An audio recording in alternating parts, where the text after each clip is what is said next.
treat. Failures never taste the sweet. Science lessons learned in flight. Journey on to endless night. For the stars, we aim so high. No projected kiss goodbye. For science and purple light, we'll keep flying through the light.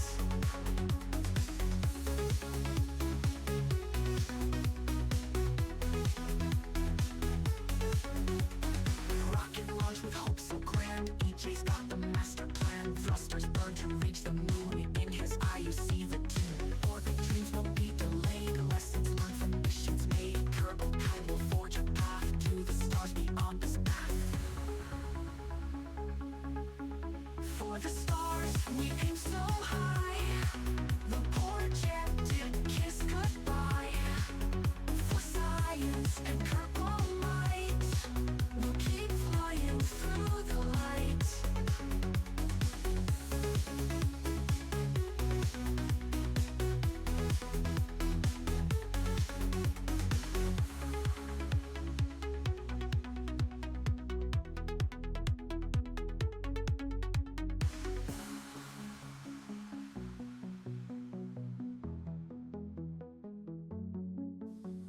Rocket launch with hope so grand. EJ's got the master plan. Thrusters burn to reach the moon. In his eye you see the tune.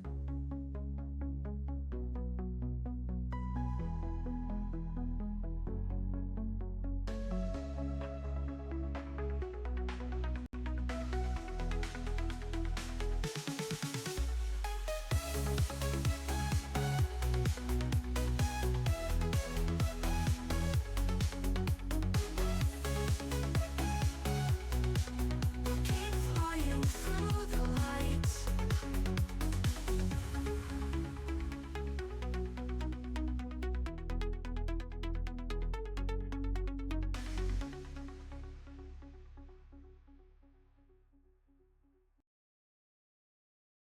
Okay, welcome to the Space and Rocket Review. Space and Rocket Review. YouTube chats. Tell your friends. Space and Rocket Review. What's going on, everybody? Man, feels like we haven't done a space news in forever. But don't worry, I have a plethora of information for you over the past week. The last time I did a space news was last Wednesday. Actually, a week ago. Well, almost a week ago. It's Tuesday. It's the 15th. If you're watching this in the past. Or in the future. Or in the... Does that mean I'm in the past? Hi, future. Hey, how you doing? Everything good? Yeah? No? It gets better. Don't worry about it. Anyway, so let's get going. Let's get started, shall we? We got a lot to cover. So let's jump right in. First thing, we had a liftoff this morning of the NS-31 mission. New Shepard. I can't listen to that because it will mute the YouTube VOD. So, you know, New Shepard took off. This was another, it's a suborbital flight with the New Shepard rocket. This was launching the first all-female crew on New Shepard. Pretty cool. Pretty cool. They were using tail number 5. Tail number 5 on its third flight on a 69-day turnaround. Pretty cool. 7 on board flew to just above the Kármán line. And, yeah, came back down. Everybody seems to be okay. Pretty good. That was yesterday. Sweet. Excellent. Cool. Here, watch this. I don't know what day it is. Blue had some pretty good drone footage.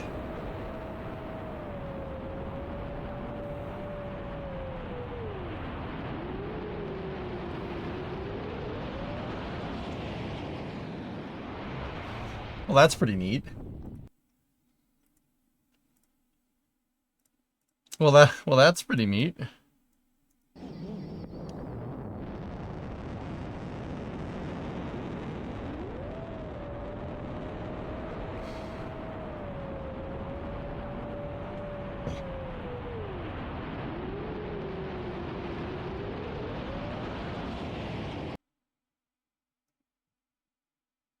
Yeah, that's pretty cool. It always does that. Discovery, go at throttle. It always, New Shepard always does that little course correct to come down in the center of the bullseye. It always does that. But yeah, there you go. Tail number 5 on its 3rd flight. Did I see Jeff Bezos biff it? Yeah, he did. Yeah, he took a digger trying to get to the capsule. But you know, capsule did come down here. Take a look. I can't listen to the music there. There we go. Yeah, Jeff was walking around the capsule. It looks like he took a spill because he walked into one of these like ditches here. But there you go.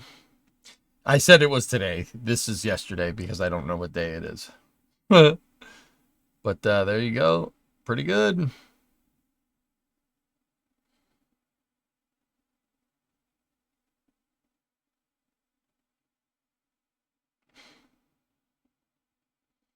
How hard is the landing? Low speed fender bender while walk. So New Shepard, the New Shepard capsule has a retro firing motor. You'll see it. That's what that, all that dust that gets kicked up, that's what that is right there. See that?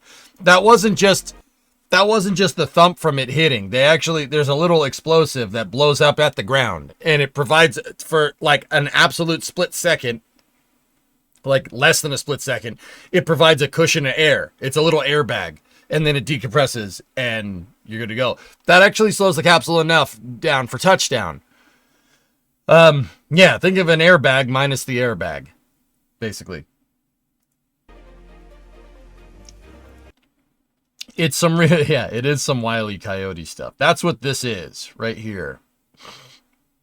Because if you notice, it pops before it hits the ground, but see, all that air just for like a fraction of a second gets trapped under there, and it actually cushions the capsule. It gives you a little bit of a landing cushion. So it smooths out the landing. It's not too bad, dude. Like maybe a little bump like that. It's not bad at all. Cool. So yeah, that was the NS-31 flight. Pretty good stuff. That I still like that drone shot. The drone shot of this thing coming in is pretty cool. Tried that in KSP to varying degrees of success.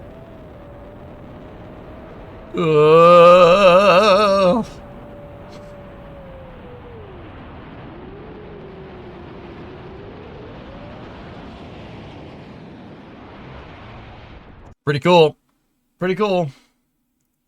All right. Well, that was the 31st New Shepard mission.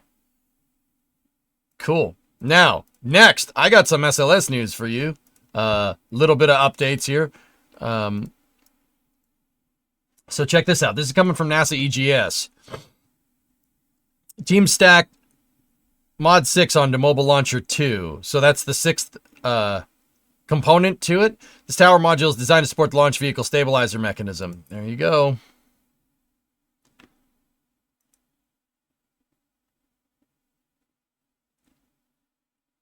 That's the Sarin CC8800. Guys, that crane was at Starbase before this job, believe it or not. And then there's a Lever 11,000 right there, I think, next to it. You can see ML2 is coming along, dudes. It's definitely chunky. A little bit more reinforced than previous.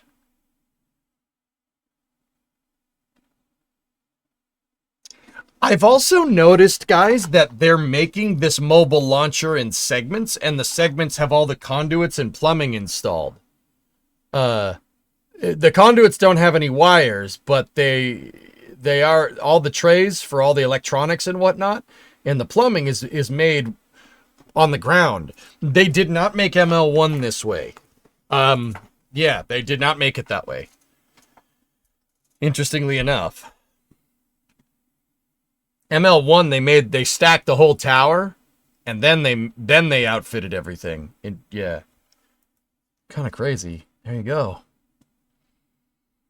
See how all the infrastructure's already on it, all the plumbing? Yeah. Each one of these segments, dudes, is 4 stories tall, by the way. Like, look, even the elevator shaft. The elevator shaft is there. Crazy enough. That's wild, dude. Actually, this is a really sweet picture. I kind of want to take a peek in here. What do we got? Anything cool? Yeah. Freaking elevator shaft. Learning from SpaceX.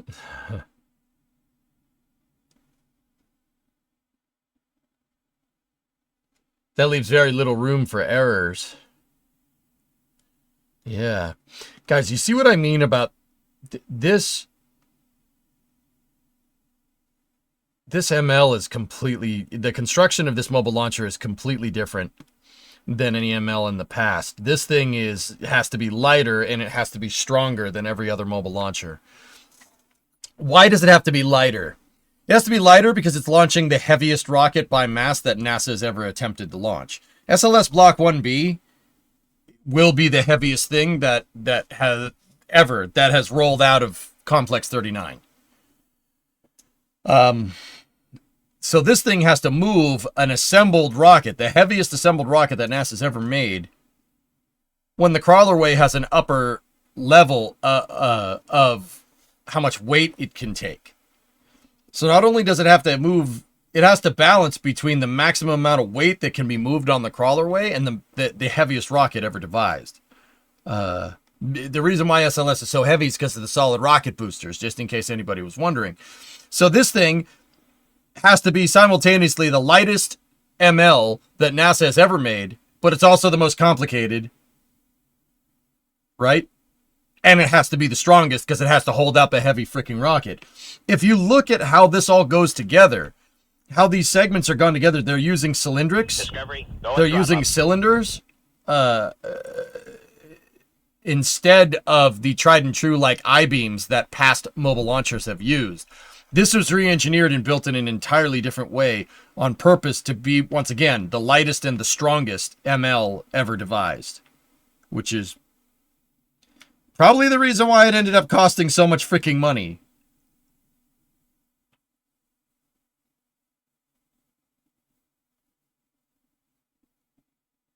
SRBs are that heavy versus the Saturn V, eh? Yeah.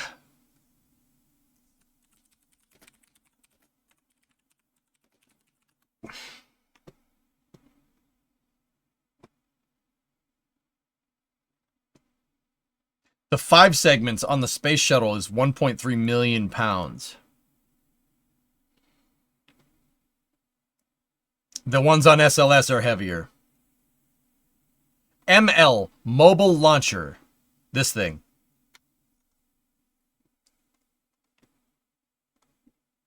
Hey, there's train tracks over there. I like trains.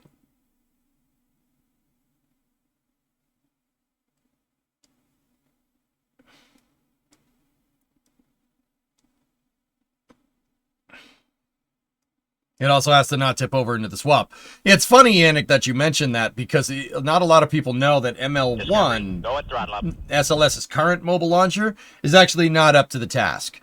It is, it bends. The whole thing is bent because SLS is too heavy.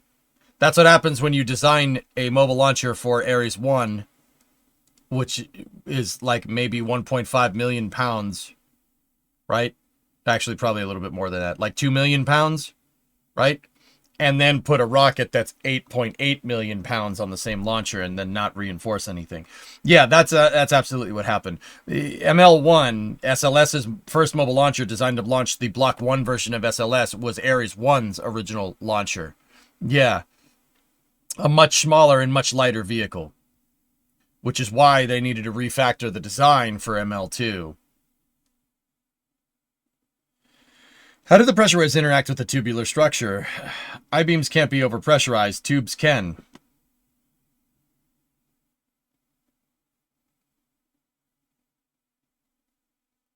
I don't know. Hopefully they incorporated into it into this thing's $1.3 billion analysis and design price tag. Anyway, LSR, my buddy LSR over at NSF has a little time lapse from Space Coast Live of them lifting this segment and putting it up there.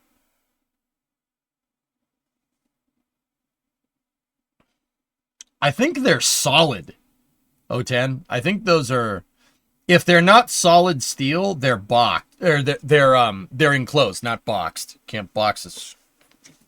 Where does the tube go? That's right, it goes in the square hole. I don't know, Erudite.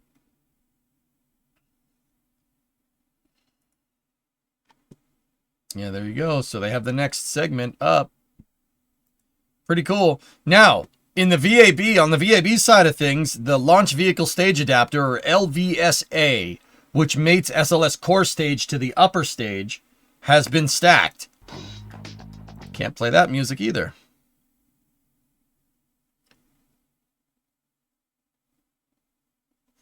There you go. There it is. Moving out of the transfer aisle into High Bay 3.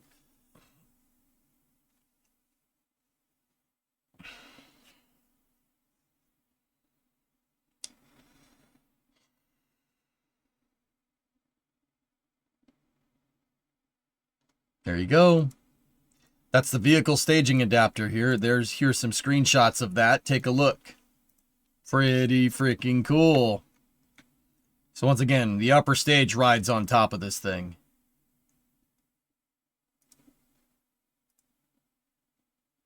Ooh, very nice.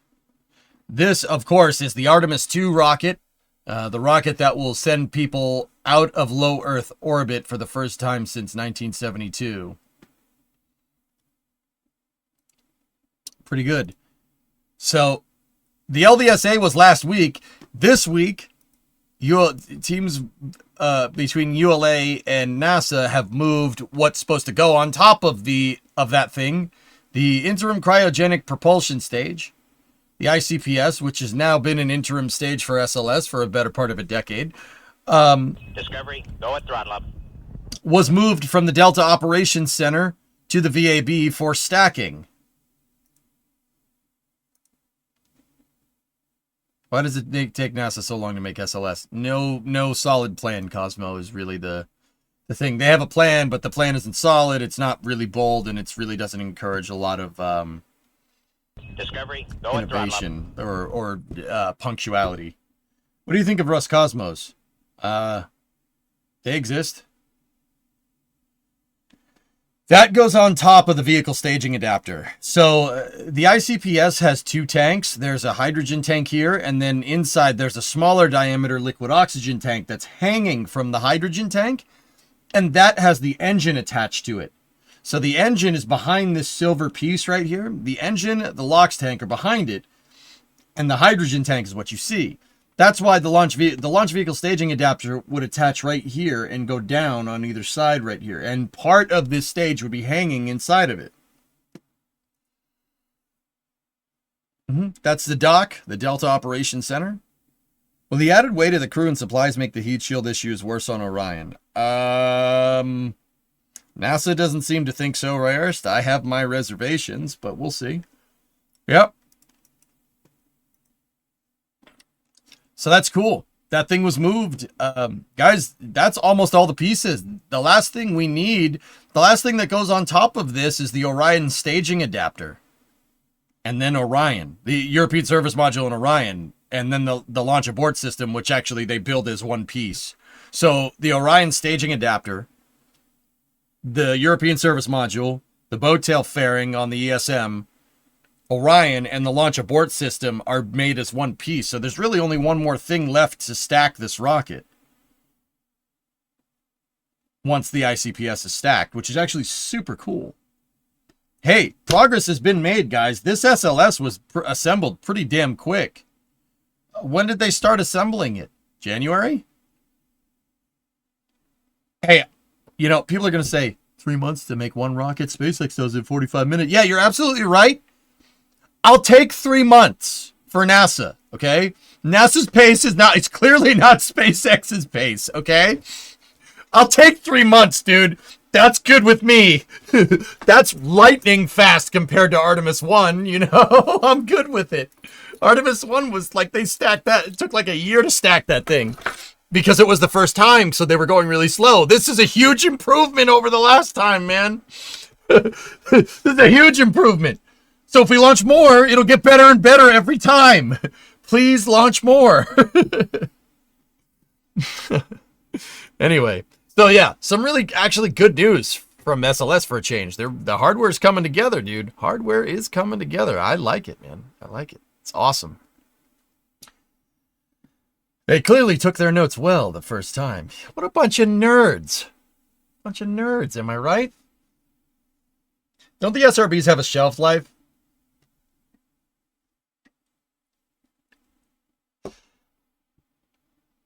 Mike, yes, they have a shelf life, but I remember that. So that was a topic of contention with Artemis 1, right? The SRBs can only be on there for like a year. They can only be on, SLS can only stand up, with the SRB stack for a year before they need to be rechecked. Oh my gosh, oh my gosh, oh my gosh. What type of fuel do the SRBs use? They use HTPB. Hydroxyl terminated polybutadiene and ammonium perchlorate with aluminum flake. Oh no, this needs to be inspected. Guess what our ICBMs use? They use the same thing and they can sit for 30 years in their silo and not have to worry about it. I think we're fine. Seriously, the solid rocket boosters on SLS use the same fuel as missiles, as ICBMs. Those can sit in a silo for 30 years. I'm pretty sure that was just mouth flapping. Just mouth flapping. In fact, speaking of ICBMs, I mean, seriously, did anybody not notice that NASA's those SRBs were stacked for more than a year? They bypassed everybody's shelf life and then they launched it and it worked just fine. Anybody notice that?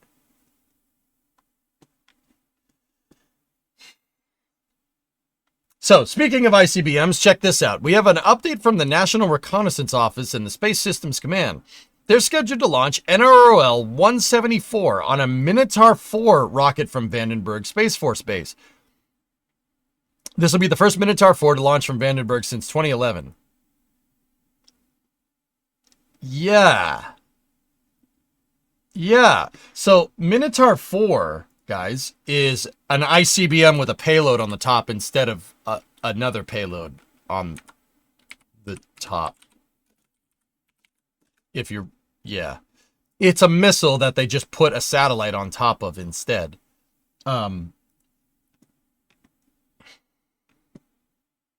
Check it out. It is a small-ish sat launcher that it's operated by Northrop Grumman. Minotaur launches are extremely rare in this day and age. 2011, did you cover that launch? That was before I started streaming, O-Force. Yeah, Minotaur goes insanely fast. If you're wondering, that thing boogies. It's made out of ICBMs. In fact, it is a leftover ICBM that's been decommissioned. It is what's left of the Peacekeeper missiles. Yeah, that's what those things are. They're converted Peacekeeper missiles. Sorry, I had to look it up. Yeah, the last Minotaur that launched was L-123, I think. I think it was L-123 or L-129, excuse me. That was a bit ago. Here. Yeah, the 15th of July. This one was from Mid-Atlantic Regional. This was from Wallops. Watch this thing, dudes.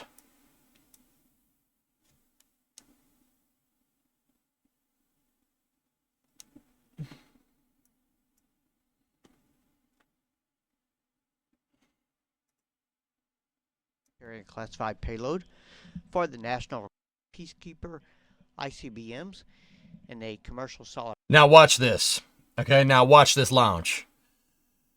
All right, what I want you to keep in mind is listen to how quickly the supersonic call comes. Rocket upper stage. T-minus 10.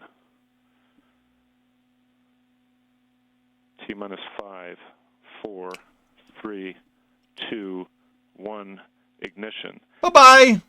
Liftoff of the Northrop Grumman Minotaur rocket carrying 4 L-129 spacecraft to orbit for the National Reconnaissance Office, marking 20 years of Minotaur launches and 14 years of partnership with National Wallops Flight Facility and the Mid-Atlantic Regional Spaceport. The guy couldn't even finish the launch script and the thing broke the sound barrier. Just here, ready? 1, ignition. 1, 2, Liftoff of 3, the Northrop 4, Grumman Minotaur rocket 5, carrying 4 6, L-129 7, spacecraft to orbit for 8, the National 9, Reconnaissance Office, 10, marking 11, 20 years of Minotaur 12, launches and 14 13, years of partnership 14, with 15, National Wallops 16, Flight Facility and the 17, Mid-Atlantic 8, Regional 18 seconds to go to 768 miles an hour. Or a little over 1,000 kilometers an hour. 18 seconds. That's fast. That's real fast. So this thing is going to launch. One of these are going to launch from Vandenberg tomorrow at 3. Oh, we're watching that. These things are excellent when they go. Spaceport. Vehicle attitude and flight path are nominal. Pitch over complete. Check step 92, 93, 94, Vehicle 95. avionics power is nominal.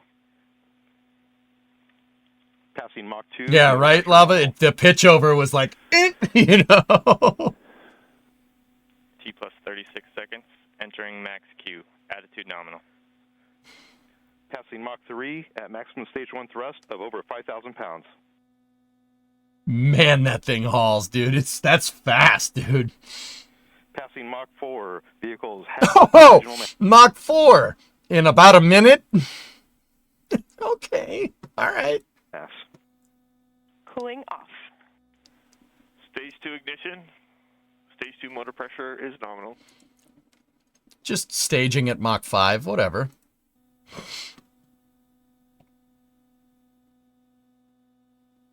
The rocket's got the zoomies.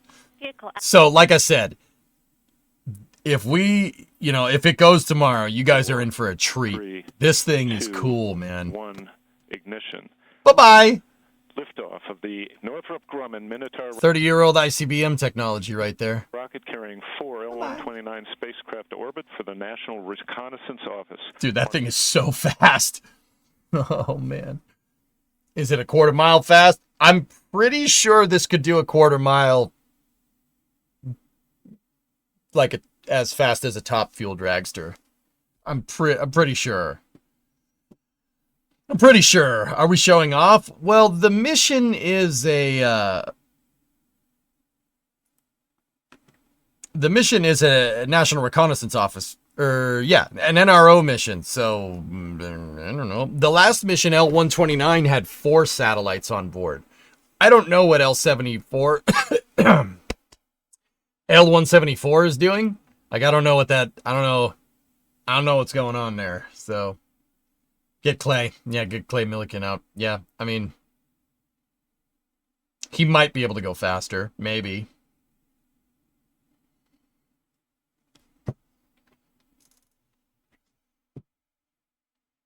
Yeah, the thing's nuts, dude. So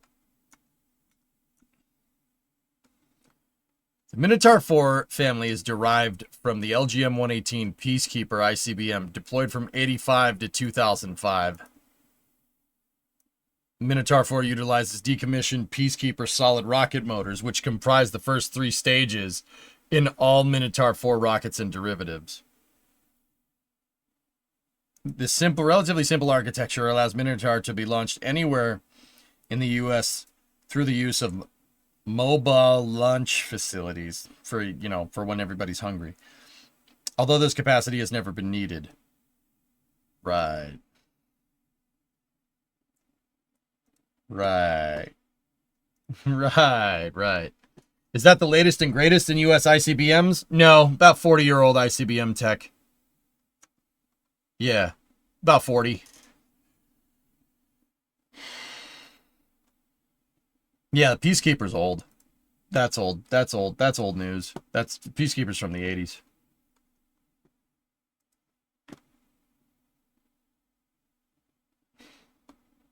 Martin Marietta and TRW designed this with Boeing. TRW and Martin Marietta don't exist anymore. Martin Marietta is part of Lockheed Martin. That's what the Martin is.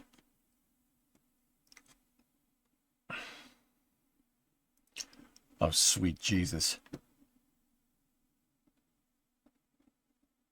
Ugh. Ugh. Whoa. Whoa. The forbidden nose cones. Jesus.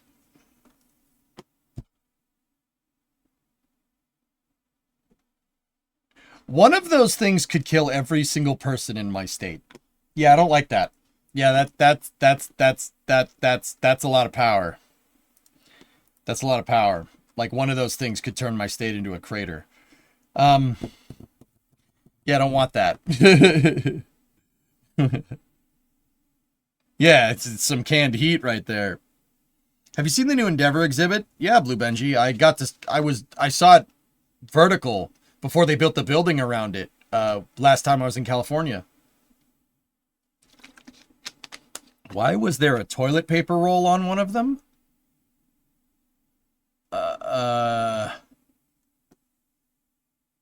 What, that little guy? I wouldn't worry about that little guy.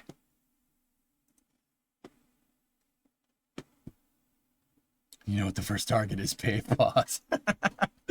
Yeah. Yeah, each one of those MIRVs has a 335 kiloton W78 warhead. Okay. There's like 9 of them on there.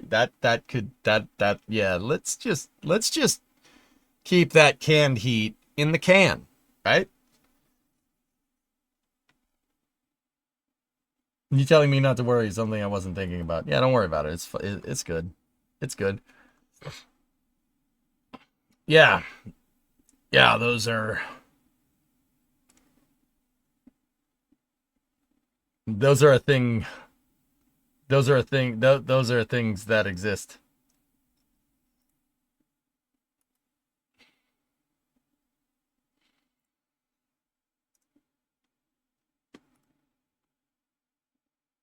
Oh, the Peacekeeper is this thing. Hold on. I was looking down the wiki page. Hold up. It's that thing. You guys remember that thing? That's the forbidden boxcar.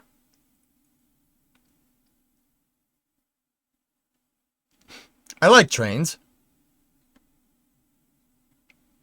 Yeah, yeah, it's pretty cool. What is that?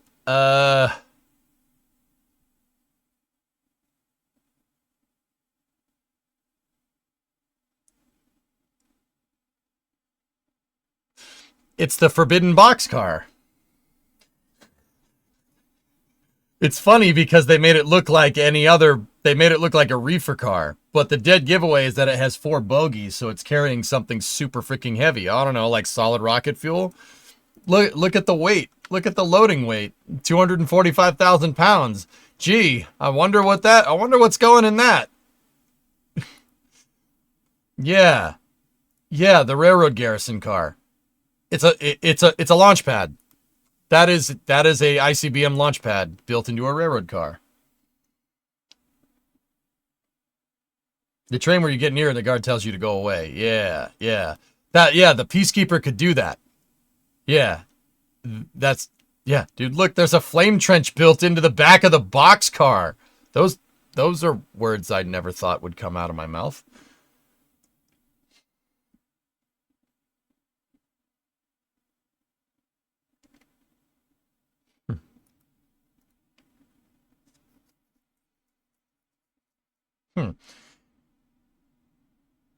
Can we make this in KSP? Yeah.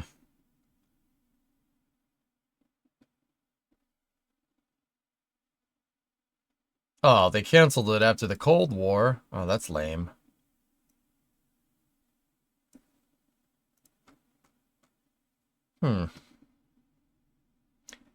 Oh, yes. The St. Louis Refrigerator Car Company made it. Sure. Why am I not surprised?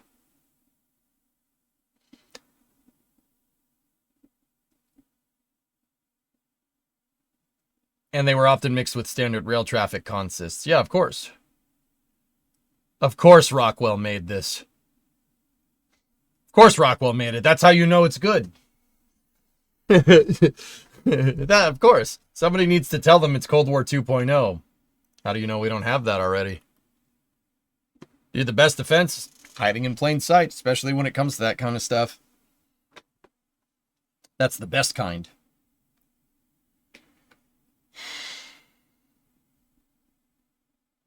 But is there test launch footage? I don't think so, dudes. I wish Rockwell didn't get bought. Yeah, well, the Soviet Union collapsing had a lot to do with that. B-1 XB-70 shuttle. Yeah, they're pretty good, man. They're pretty good. Pretty good. Can you imagine a better way to eat up Soviet satellite time than having to watch every single train in the States? Yeah, they put it in with mixed consist. Yeah, and they just made it look like a reefer car. You're not going to be able to tell it has 4 bogies from the sky. Probably still couldn't tell, to be honest with you. It's smart. It's a smart way to do that. But yeah, going back to it, SLS is using the same fuel as these, HTPB. Hydroxyl terminated polybutadiene. That's so, believe it or not, you know, SLS, everybody says, oh, SLS boosters have a shelf life. No, it's fine. Believe me, it's fine. It's fine. It's really not an issue.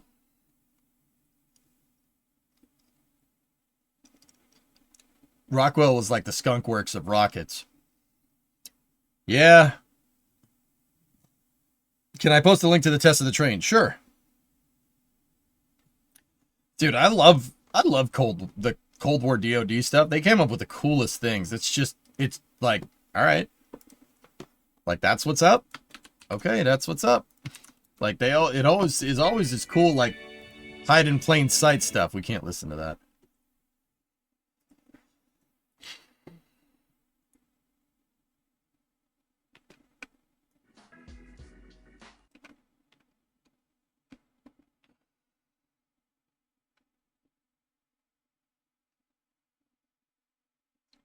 Operation Acoustic Kitty is your favorite stupid Cold War thing? I don't know about that one, Hazanku.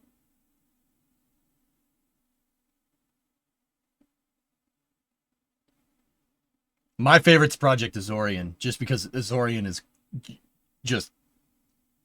Sane people don't come up with stuff like that.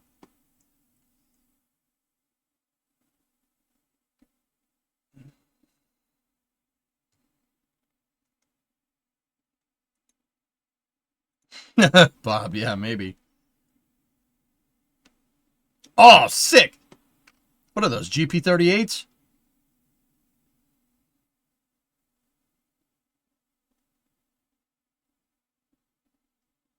CIA spent a ton of money to surgically mic a cat to spy on the Soviets. The cat got hit by a taxi crossing the street. Oh, no!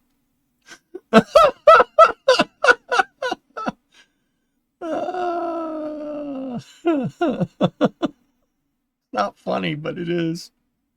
That's so screwed up. The whole spending a lot of money on that for the cat to die is funny. The cat dying is not funny. That's not funny at all. But what is Project Azorian? Project Azorian was a boat that had a gigantic claw built into the underside that could deploy and pick up sunken submarines.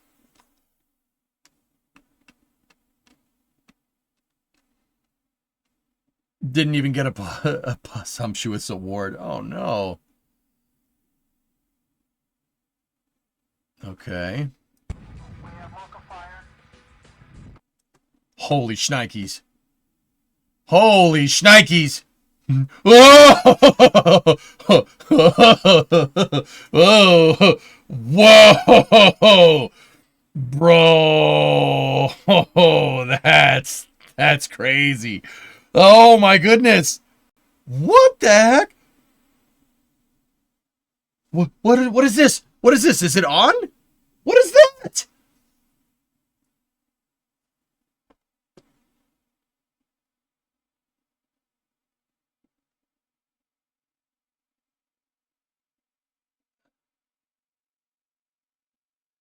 The generator? Oh, yeah. Holy crap, that's ridiculous, dude.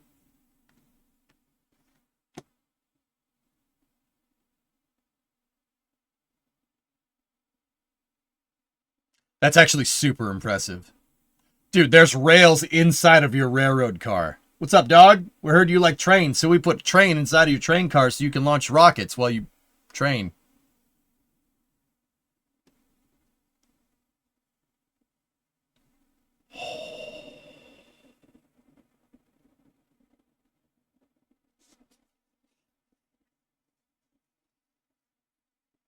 Dude, that is an extremely quick vertication of a rocket. That's fast.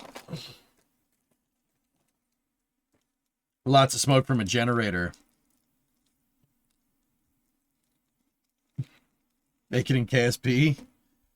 The dark stuff might get you noticed. Yeah. Oh, come on. Yeet!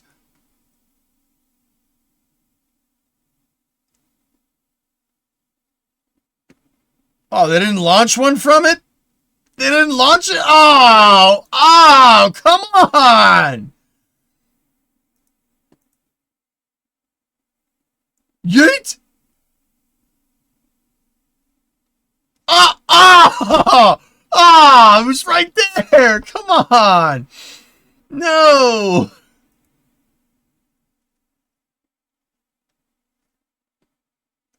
Ah, well, that's not fun.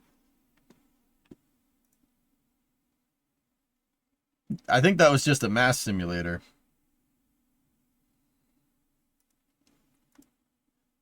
When I heard about the insane variation of missile systems in the U.S., you thought of this clip. Under here, I got me a Nissan, got me a Honda, got me a Humvee under here, got me a Mitsubishi in my butt creek. I don't, but I mean, that's funny, but, okay.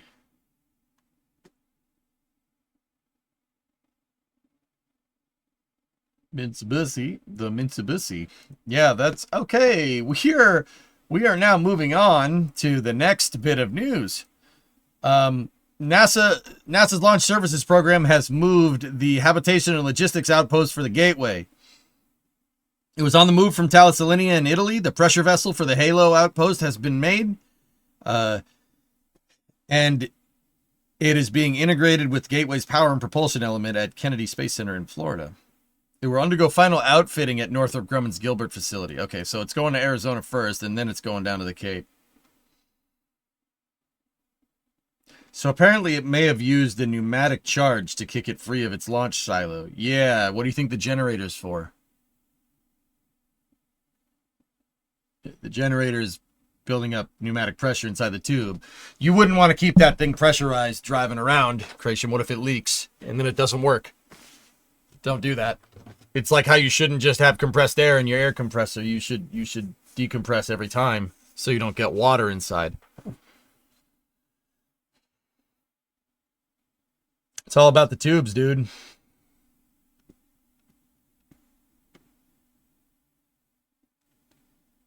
The top thumbnail before you close YouTube was the Peacekeeper Rare.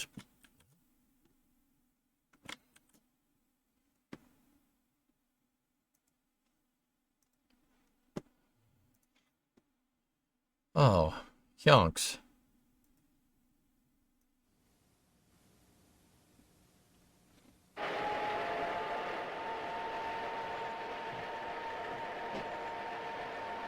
So this is the MX Peacekeeper. So this is what came. Yeah, the MX is a variation of Minotaur. The MX is. Good morning. This is the NASA Site Facility coverage of the launch of Northrop Grumman's Minotaur 4 rocket. Oh, we unpaused that video too. Okay, cool. What truck was that? I don't know. Cab over. Nice truck right there.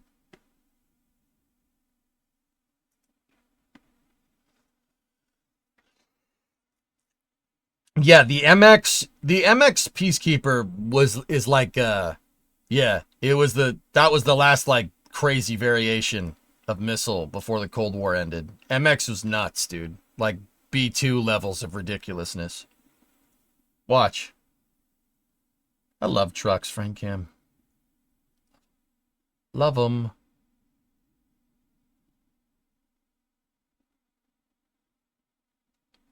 What? You sure you want to stand there? Or... Okay. What? That's a trailer. That's a trailer. That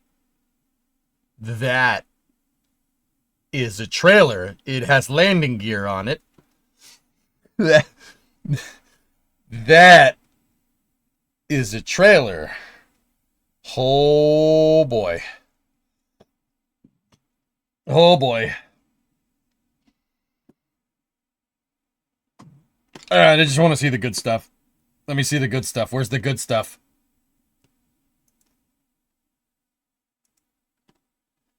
Now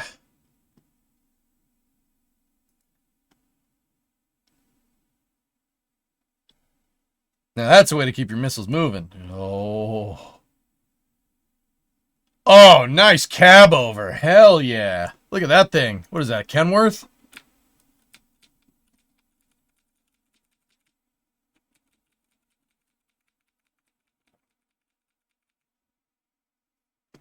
Nice.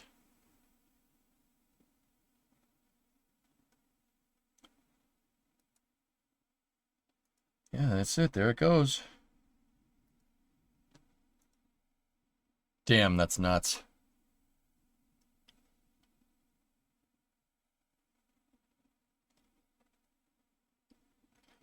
They have grain trailers that dump like that. Farmers did it first. You know what, Wounded? You know what, dude? Where do you think they got the idea? I'm serious. You're right. I know exactly what you're talking about. The trailer, dude. You back the trailer in and it dumps the grain. Where do you think they got the idea? They probably some farm boy in the Air Force was probably like, you know what, back home we just take the dang trailer, and somebody was like, why don't we put a strong back inside of a trailer and have the strong back move up, and then you move up, and then it launches, then you have this complex hydraulic system, and some farm boy is probably like, why don't we just tilt the whole damn trailer up? That's what we do with the grain. That's what we do with the grain trucks. We just tilt the whole trailer. You know that conversation absolutely happened. That happened exactly like that. It's like, oh, just tilt the whole damn trailer back, just open up the front. It's way easier. You guys hear about corn? Yeah, corn is very interesting. Like that's, yeah, probably more than once. Dude, that happened a bajillion times, right? Corn is very interesting. Yeah, it's good stuff. This is a cigarette. It's not weed. You do the fake dip lip so well, it's insane. Yeah, so. I mean, can you imagine how hard it would be to track ICBMs like these on the road? Yeah, Tessa, rumor has it Yanis rides around on one of those old Soviet missile trains, that armor stuff. They used to run around the country so we couldn't target them. Real truth is, you don't find this guy, he finds you. Best I can do is point you in the direction of his competition. That ex-KGB guy, tough mother, got a limp on his right leg, named Zukovsky. Valentin Dmitrovich Zukovsky? Yeah, you know him? I gave him the limp. He's going to derail us. Bond, only Bond. Dude, that movie's so good. I love GoldenEye. I tell you something about corn. I tell you what, boy, corn damn good. Rockets are amazing and awesome. ICBMs are not. They're terrifying. Yeah, you ain't kidding, man. You ain't kidding. All right. ICBMs are... Woo! Keep those in the silo, please. Or use them to launch, payloads into space. I'm cool with that as long as the payload doesn't come back down and explode. Funny enough, there was a counterbid from Boeing. For what the hell is this? What?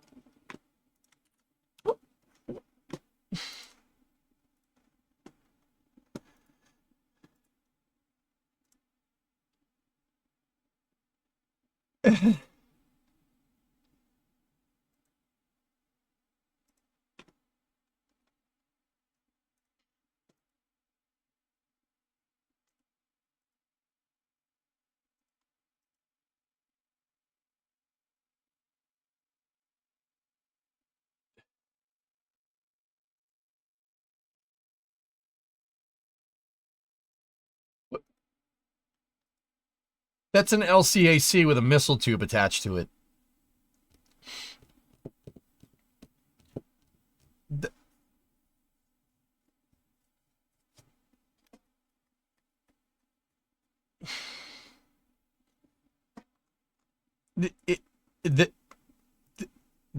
It's an LCAC with a Peacekeeper launcher on it. Like, look at the size.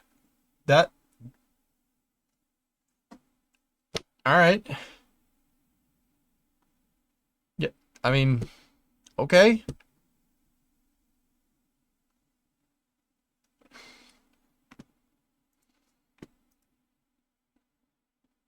Yeah, exactly, Vanguard. That's exactly how that went down. Have you touched this on the news yet? I don't know.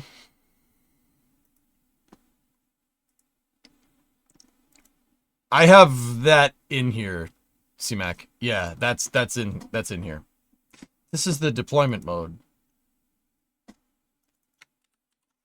That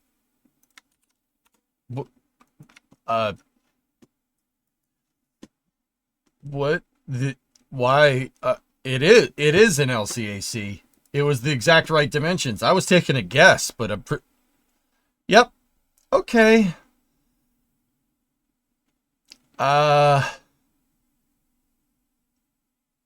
would you do this? Why would someone do this? Why would you do that? Why would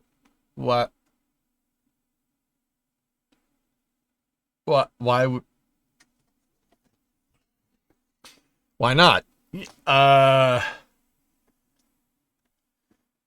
Yeah. That anyway. Here, this is an update from Impulse Space. Let's go. Common Dome and the LOX Dome of Helios have been sleeved. Another milestone towards a fully assembled development tank. Built to carry over 13,000 kilograms of propellant, Helios is engineered for direct insertion to MEO, GEO, and beyond. Every step gets us closer to delivering dedicated primary and rideshare payloads from LEO to from low Earth orbit to geostationary orbit in under a day. High energy, high efficiency space transportation on track. This is coming from Impulse Space. Impulse Space is looking at making, well, really optimized and efficient Methalox upper stages that they can attach to rockets to move payloads to further destinations.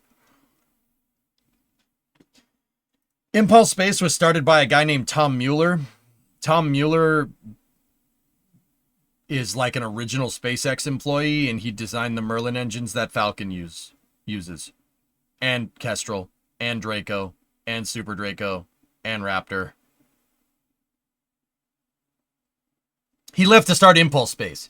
And these Helios upper stages just fit inside of a Falcon 9 fairing, just kind of coincidentally.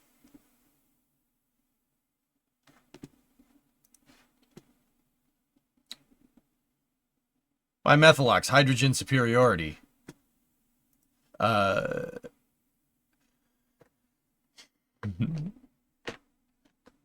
Methalox because it's easier to deal with. Stability superiority, my friend. I should listen to everything you have before throwing out more space news. No, CMAC. I have it teed up. I haven't gotten to it yet, dude. I'm still making my way through space news. I haven't gotten there yet. That's all. Here, we can get there in a second. So this next thing is coming from a company called Latitude. I actually am not too familiar with this. This is a first pressure-fed hot fire test of the Navier engine. Flight version. Combustion chamber took place. The burns lasted up to 10 seconds, collecting critical data. Fully integrated test including turbo pump next. And then here's the full video. Guys, this might get loud. Headphone users. 10 seconds.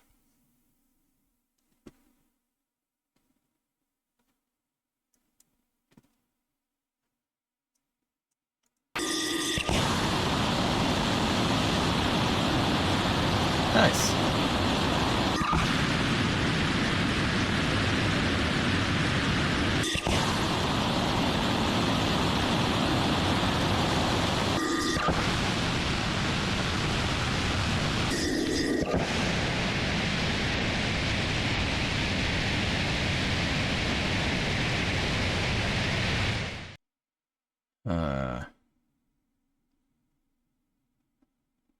That looks a little overexpanded to me. Is it supposed to do that?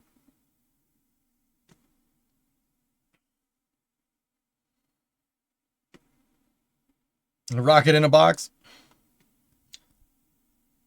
You can use the same fueling system for Impulse as for Intuitive Machines on Falcon's pad. Yeah, Yuri, good point.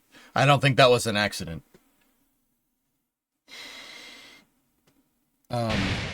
Yeah, that looked a little underexpanded, but still very cool. Very cool. What's this video? Can't listen to that. That's the same test stand.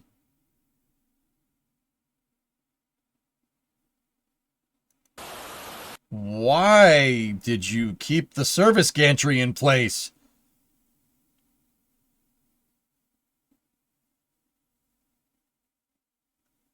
Look at what it did to the metal floor. Ugh.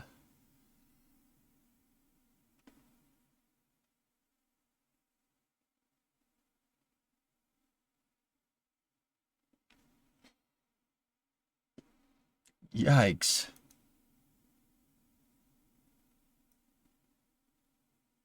So that's latitude. That looks like that's still pressure fed. But yeah, pretty good, man. You notice there's no turbine machinery anywhere. I don't know why you wouldn't get rid of this gantry plating, but it looks like it's on shock absorbers anyway. Where is this? This is at some airfield or something.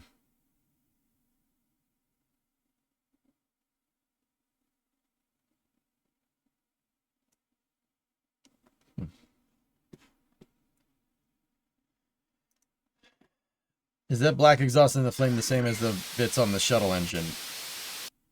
That was loud. Fuel bag. I don't think so. I don't understand what this is. Erudite, what are we talking about here? And also tell me before I click on the video next time. It's using similar propellants, Flykin. That's why it looks similar.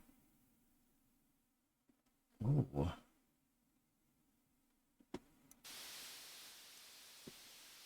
Oh, that's nice. Oh. Ooh, that's whoa, what? The hell? What is this?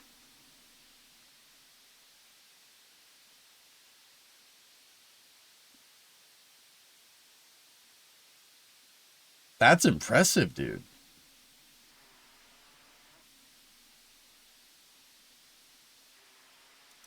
I'm actually impressed they went from 20 to 100 to 40 back to 20 in like 5 seconds and the thing didn't explode.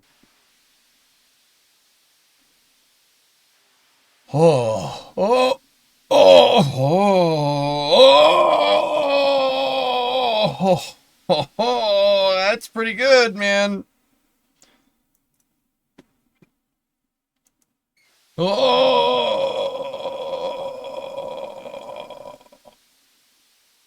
wow. That's pretty good. Who made this? This is from Sky Blue, our throttleable methane engine from Perigee.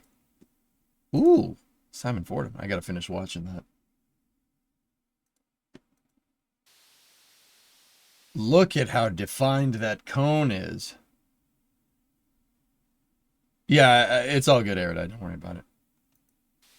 Yeah, Tessa, that's pretty damn impressive, dude. Not only is it impressive, the fact that they're just flipping it around willy-nilly, so like 60, 20, 100. They kept it at 20. So they kept it at 20, 40.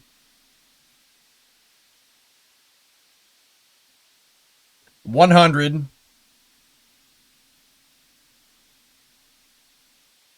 Down to 20. Back to 100. That right there, the fact that it didn't pop doing that is pretty damn good engineering, man. Simon's amazing, Rocket.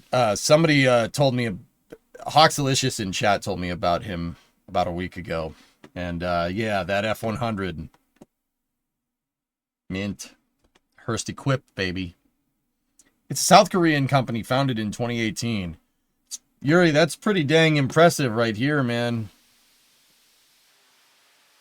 That's, dude, that would blow. If you did that with a shuttle engine, it would explode.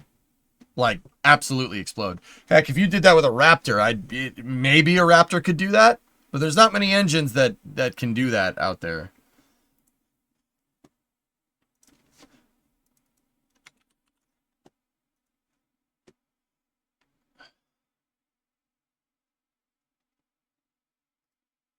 No, I'm good, Baron. That'd make an awesome landing engine. Maybe that's what they're trying to do. Anyway, here's the news from Rocket Lab. So Rocket Lab released this last week. We got a need for hypersonic speed, and we're ready to serve. Our HASTE hypersonic flight test rocket has been on-ramped to 2 multi-year government development programs for the United States and the United Kingdom. The first HASTE has been made eligible to support the UK's hypersonic technology development program. So HASTE is basically an electron that launches on a very shallow suborbital trajectory to be used as a hypersonic testbed article. And now it can be used as a hypersonic testbed article for other countries. The UK is doing it as well, which is actually super cool. Man, Rocket Lab really getting all the use out of Electron as they possibly can. That's pretty damn cool. Latitude's test site is somewhere near Vardy Village in Paris-Vatry Airport, France, the middle of nowhere. Okay. Burger, nugget, nugget, burger, burger, nugget, nugget, burger. Yeah, there you go. What are the Brits testing? Hypersonic beans on toast? Well, they got to get the toast cooked somehow. You've also seen that clip. Burger, nuggets, nuggets, burger. I would like to buy a hamburger. I would like to buy a hamburger. Yeah, do the hamburger. I'd like to buy a hamburger. Yeah, do the hamburger. Good movie, Boom Boom. So yeah, Rocket Lab is really putting Electron to work, trying to maximize the profit off of that thing, getting the most bang for their buck for the development of that vehicle. Speaking of that, Rocket Lab, power your mission your way. Introducing Starray. Rocket Lab's new modular solar arrays, customizable, scalable, and built to deliver reliable, high-efficiency power for any satellite, any orbit. It's like Burger King, but with rockets. You can have it your way. So, Kerbal mod pack or actual satellite bus development? I'll let you be the judge. That's Subway. No, it's not. Subway is eat fresh. Burger King is have it your way. Come on, you can do it.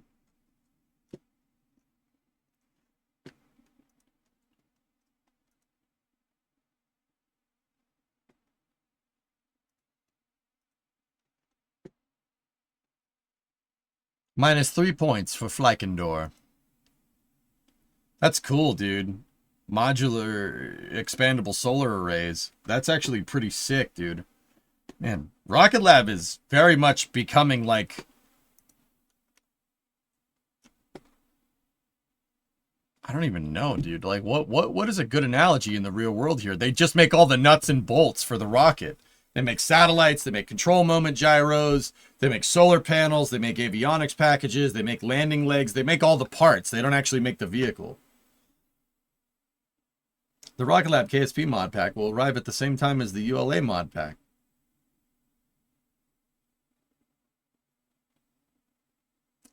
That wasn't very nice.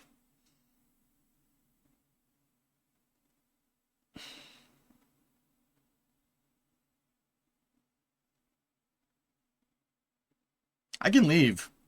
I can leave, Hell Hydra. I can leave.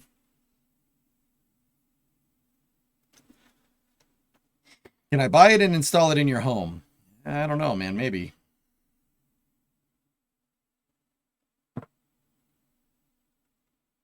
I fucked in your general direction. This is space. I'm in space. Don't give him a sub. Catch thing. Do not encourage this behavior. Just think, England had Electron in most respects back in the 60s, then canned it. It's comparable to Electron, dude, but yes.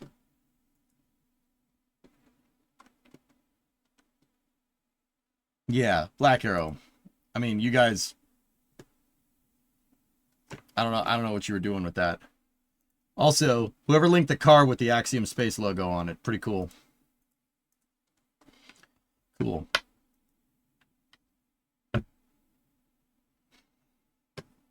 Scout ... What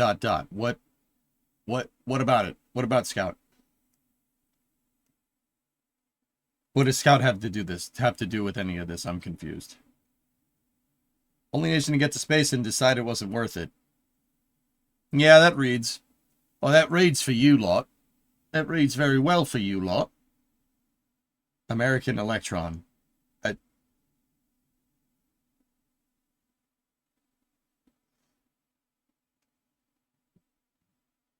That...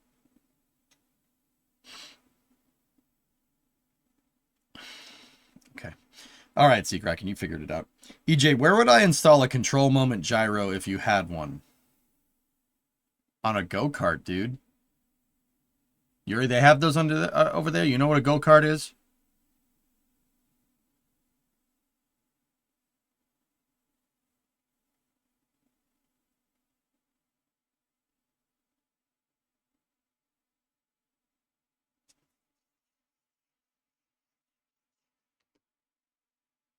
Sorry, that's all good. You figured it out. I was like, what are you talking about? What is Scout? What was... I'm confused, bruh. Bruh. What are those part shops called for cars? The opposite of Tesla. I forgot, but it's a good analogy for Rocket Lab. They're a supplier. They're a AAA supplier, dude. It's a smart car that people race. Yeah, a go-kart. Actually, Yuri, you know what? Screw all that. I got a better idea. You know my racing rig? Okay, new plan. We take the racing rig, we put it on a 3-axis gyro, right? And then we bolt Rocket Lab's control moment gyro to the back of the seat, right? And then we take the steering wheel off and we put a joystick in place. So the control moment gyro will, the CMG will turn the whole thing. I'm not sure they're powerful enough to do that now that I'm really thinking about it. You'd need to put a lot of power through that thing and it would probably saturate. Put it up above my fireplace would probably be my answer to that question, Yuri. What are you going to do with a Rocket Lab CMG? I'll put it on the shelf.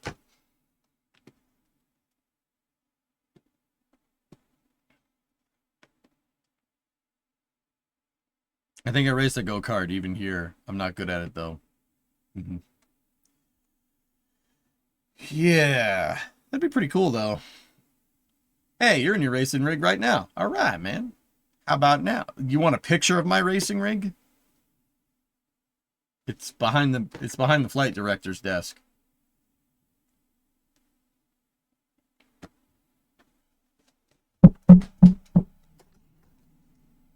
See?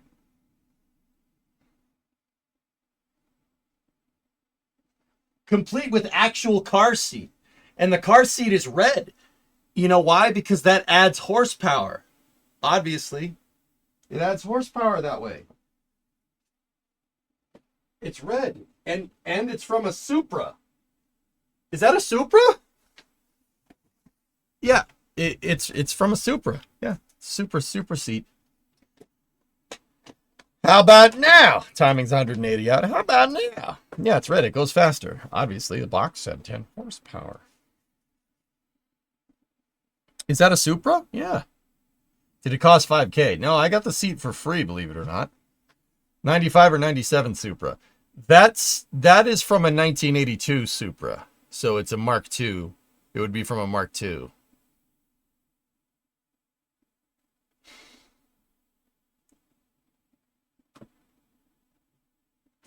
If you have a CMG, build this. I would click on it, but yeah. Okay, there we go. The dashboard is being laggy face. The gyroscopically balanced Gyro X2 wheel car. Nah, maybe, I don't know.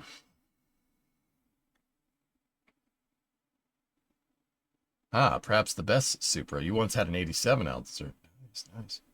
Push this across the finish line or tow it.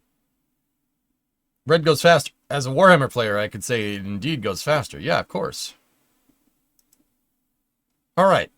So we were talking a little bit a second ago about rockets that can be put in a tube and launched from anywhere. We actually got an update from Chris Kemp here, the CEO at Astra. Here, let's just see. Let's see this clip here. What is this about? Well, I think you definitely told a story about an underdog, and I think that that's fair. And this stuff is really hard. And as the movie came to a close, we were having a really rough time. And I think your last words were it just didn't work out. And I had asked you to add the word yet, because we were very much at an inflection point where I think there were a lot of people, employees and investors and customers who were quite excited about the next chapter. And so I guess what this is about is about the next chapter that really starts at the last frame of the movie. So that was from Ashley Vance's podcast? Well, I think, you did. So Astra launched a couple of things. They're one of a handful of private companies that ever has got anything into orbit. Believe it or not, Rocket 3,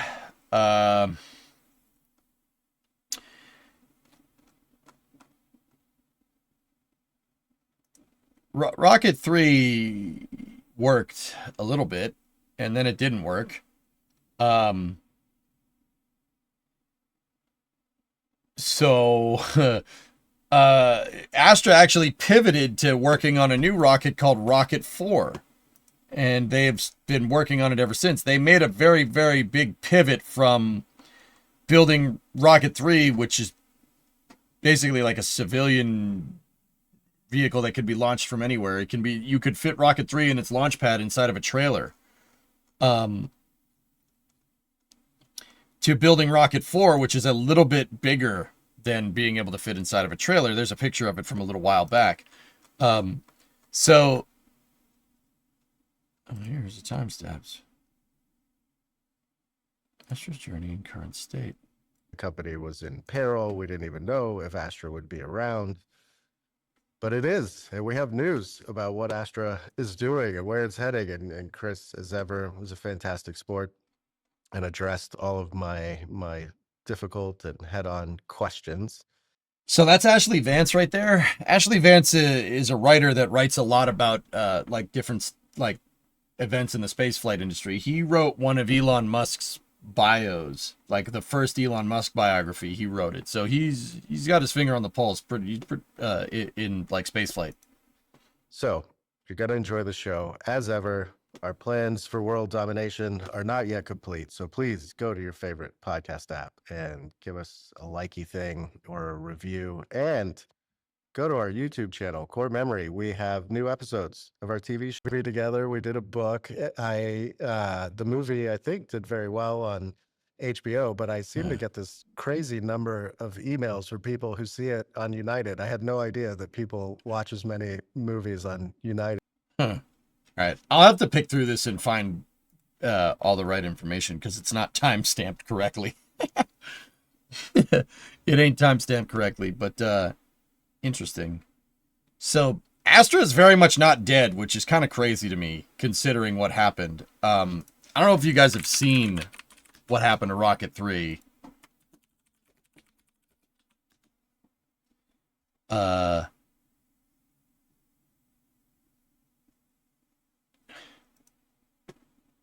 Here.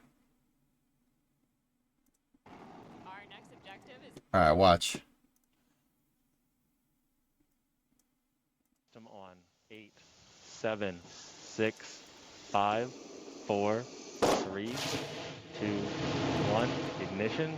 0. First motion. First motion.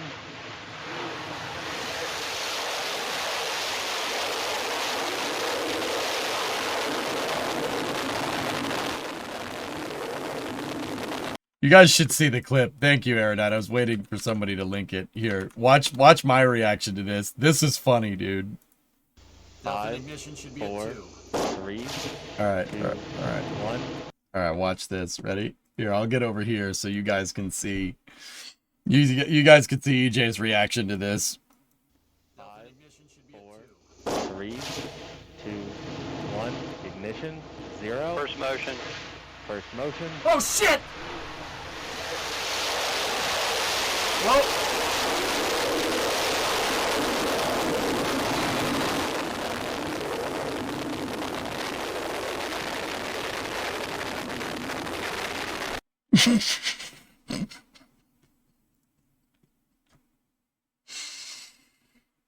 Sometimes swearing is warranted. So Astra's been pivoting since then.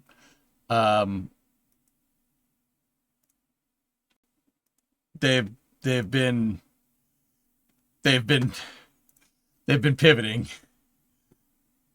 That did not go as planned. Yeah, old chair too. Yeah, yep. Past EJ.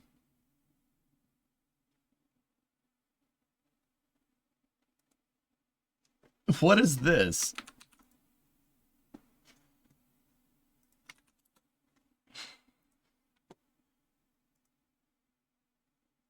Astra sweep incoming. Oh no, what is this?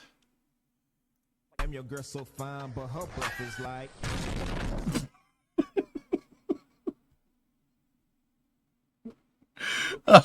Oh god, we've hit the brain rot section of space news.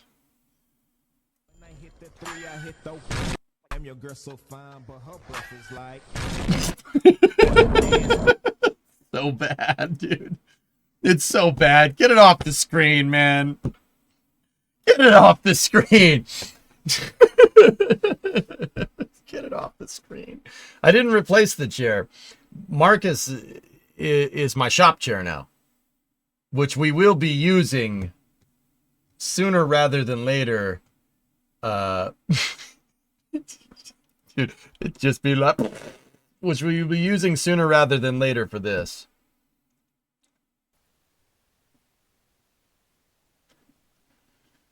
Yeah. We got to do some work on this. You know what? Would you guys want to see some auto streaming tomorrow? And then maybe, I don't know, auto streaming. So auto stream, space news, summer car tomorrow, maybe?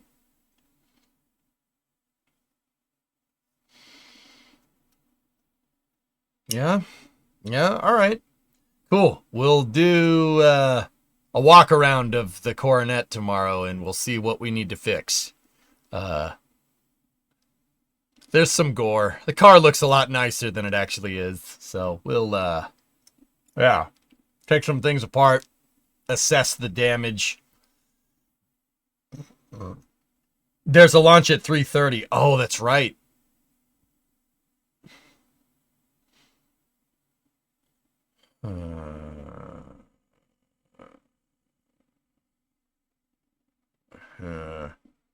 Your truck changed colors and shrank a bit. No, Jeff. No, it's good. I just have a carcane problem. Don't worry about it. How much PB Blaster do you have?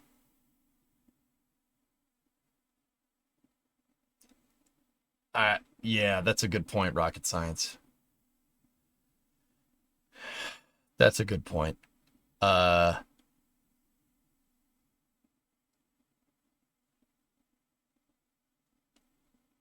Marcus is the shop chair, so it's just one small step out to pasture. No, it's fine. No, Trey, I haven't gotten to Starbase yet. I'm almost there. Yeah, I have a case of brake clean. Does that help? Case of brake clean.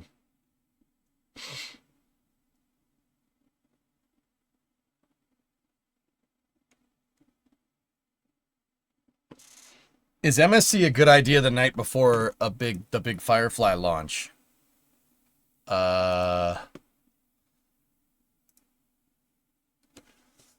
So we have L174 tomorrow, that Minotaur that I was telling you guys about at 3:30. And then Alpha is on Friday at 9:30. Yeah. It's fine.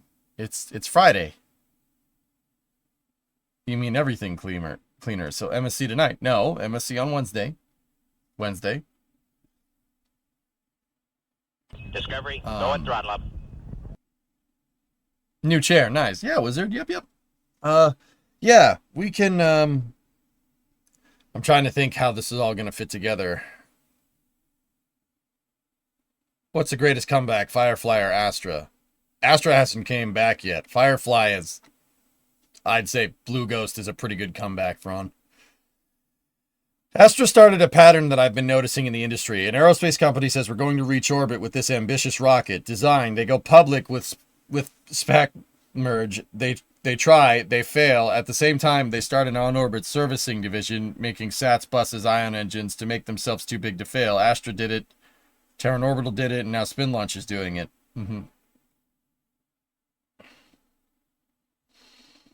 Yeah, we can work on the car tomorrow. That shouldn't be a problem. There will be a Minotaur in the middle of it, but yeah, it'll be good.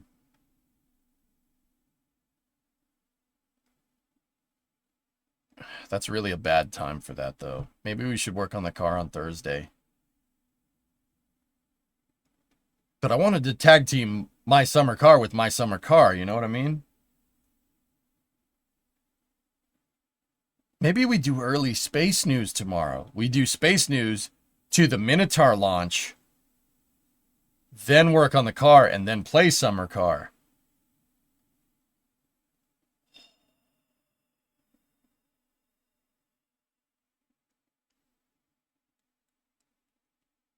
So Thursday shop stream and MSC tonight. Why? No MSC tonight. MSC is an after hours. I'm trying to aim for MSC after hours on Wednesday.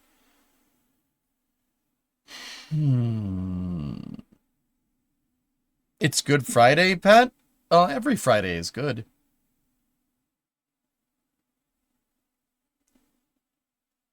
So you're saying MSC tonight? If someone says play MSC tonight, even though I've said it like 3 or 4 times now that I'm not going to, there will be consequences.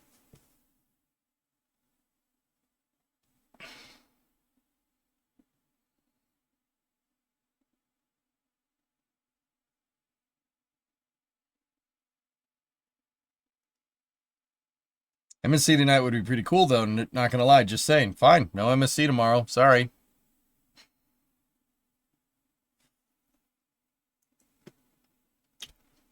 We'll play it next week.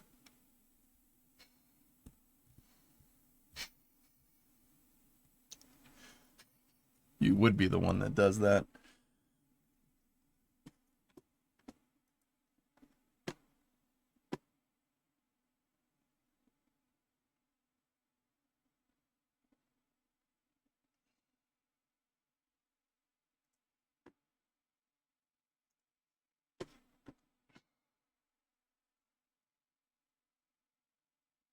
All right. Anyway, we have a little bit more stuff to do. Actually, so I don't know. I wanted to do summer car with summer car, but that makes that really difficult to work on all tomorrow. Let me think. I'm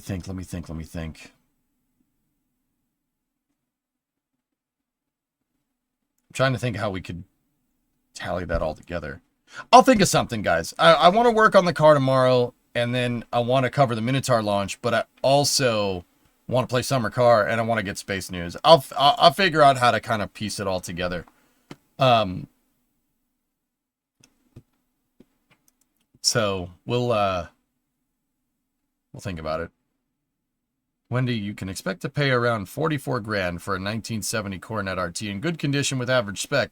The highest selling price of a 70 Coronet RT at auction was $247,500. It's not a 70, it's a 69.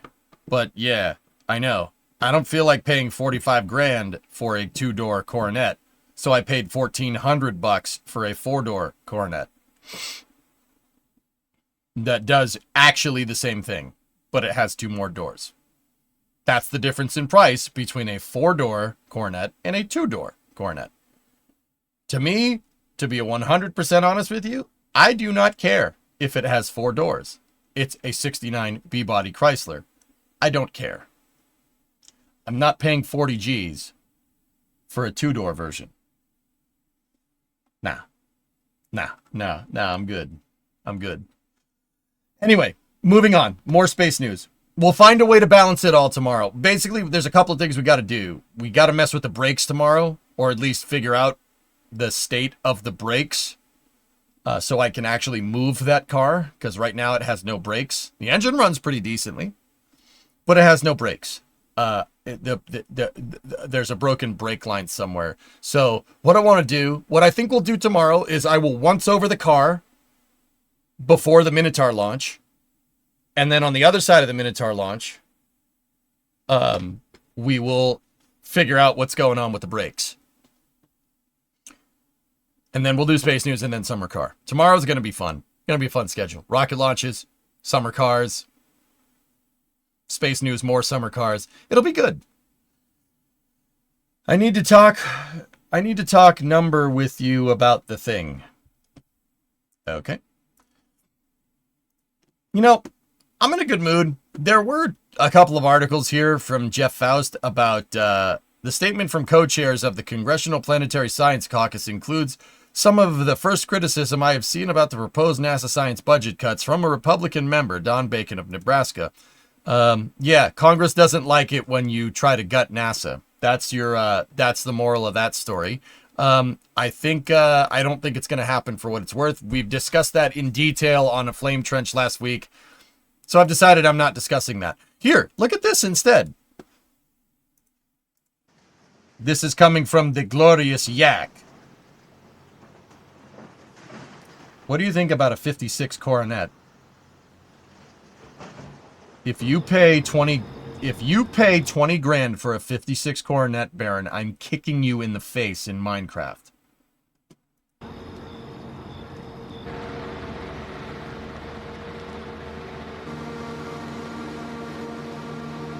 This is a pipe organ, obviously.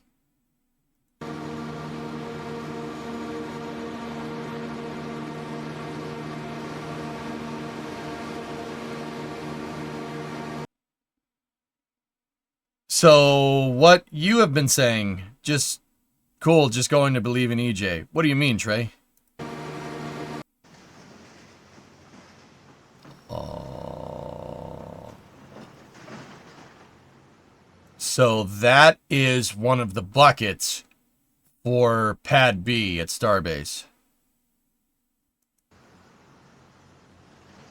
This is, so basically, this is a flame diverter, but I call it a flame bucket. Nobody else does that, but I call this a flame bucket. Now, why is it a flame bucket? If you look, it looks like a freaking pipe organ, all right? What happens is, during launch, they're going to shoot water into this plenum right here. I don't know if plenum should be used for hydraulics, but they'll shoot it into this manifold here. And look, each one of these is connected to one of these tubes. So they're going to shoot water in there, and water's going to shoot down, and then there's another manifold at the bottom down here where water actually shoots out, right?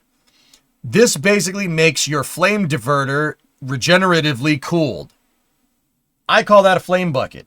What this is designed to do is to support long duration burns and extremely powerful burns. Yeah, the flame diverter is regeneratively cooled. This is going to go with this side, the side that's facing us, pointed up like this. So if the flame diverter is this shape, like that, my thumb being the part that's up like this, it's going to go like that into the pad. And Caesar took this. The last NSF update, Jack called it that as well. Really?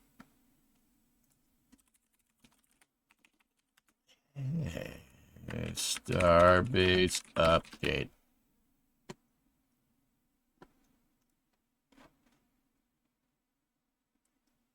Get out of here. It's been a milestone week here in Starbase. The water-cooled flame diverters for Pad B have finally rolled to the launch site. He called them flame diverters. Water-cooled flame diverters. That's not what that is, Jack. And as if that wasn't enough, Booster 14 No, it wasn't enough. 2 rolled back to the production site, while Ship 35 started to show signs that it's going to be ready to roll out for engine testing soon. All while demolition of the high bay and Stargate buildings continued. Oh, and we did a flyover this week, so we'll take a look at the remarkable progress on Pad B and everywhere around Starbase from the air. Howdy, Star Partners. I'm Jack Beyer for NSF, and this... Howdy, Star Partners. Jack, we gotta talk. This is your Starbase update. We have a liftoff. Propulsion continues to be nominal. Water towers fly! Yikes, you bet concur! We do need more of this. Let's start this week's update by taking a look at the production site from the air. There's been a ton of development on the infrastructure here since we last Hippie Joe, thanks for the $2 super chat. There's also been a lot of demolition as well. It's orange. Yes, it's nearly time to say goodbye to the high bay. The dismantling of it has been underway.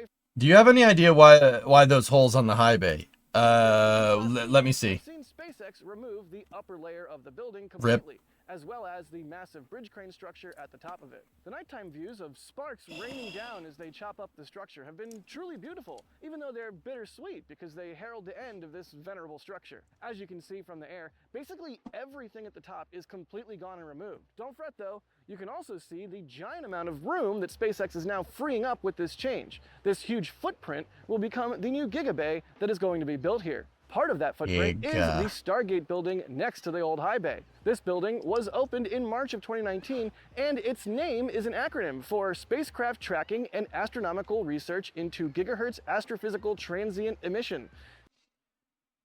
Does that... Okay, that's the name for Stargate. Does that say do not shoot the glass? Is that a Die Hard reference?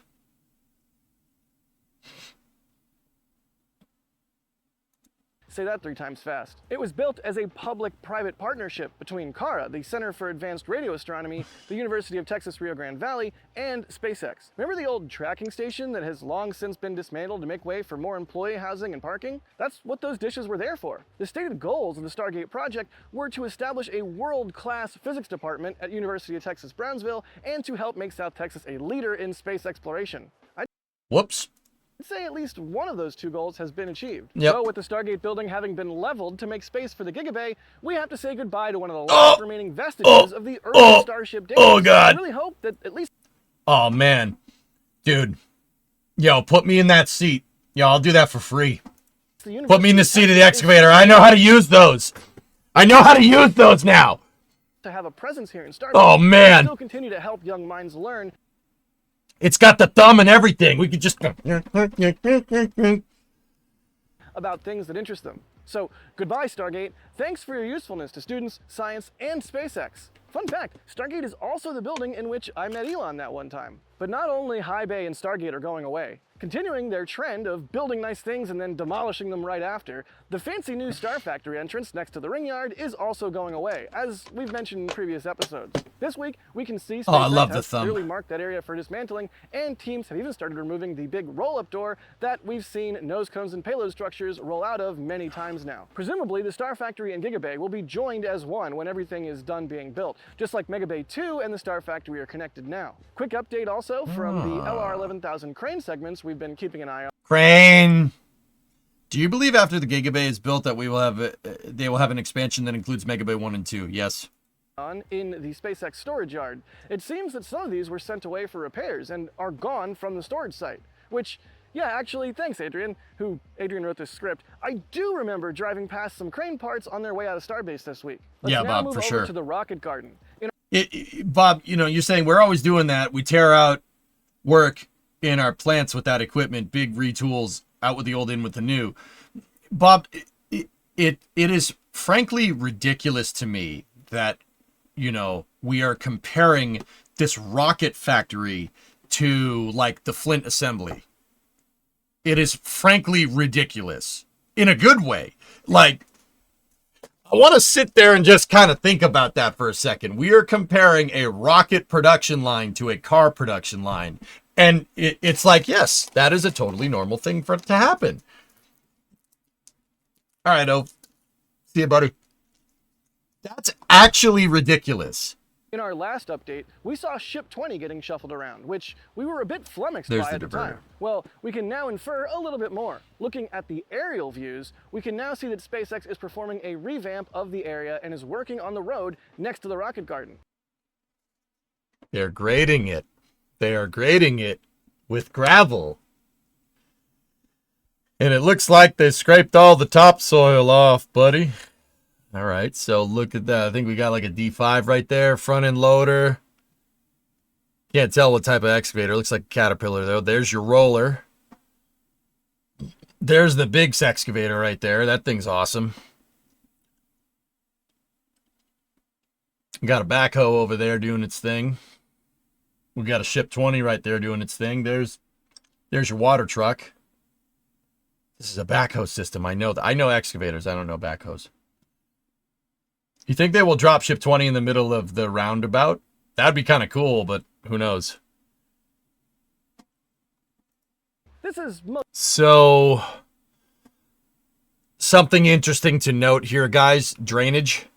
There's a drainage culvert right there. See the pipes? Now, that's not sewage, per se. That is rainwater drainage, from what I can tell.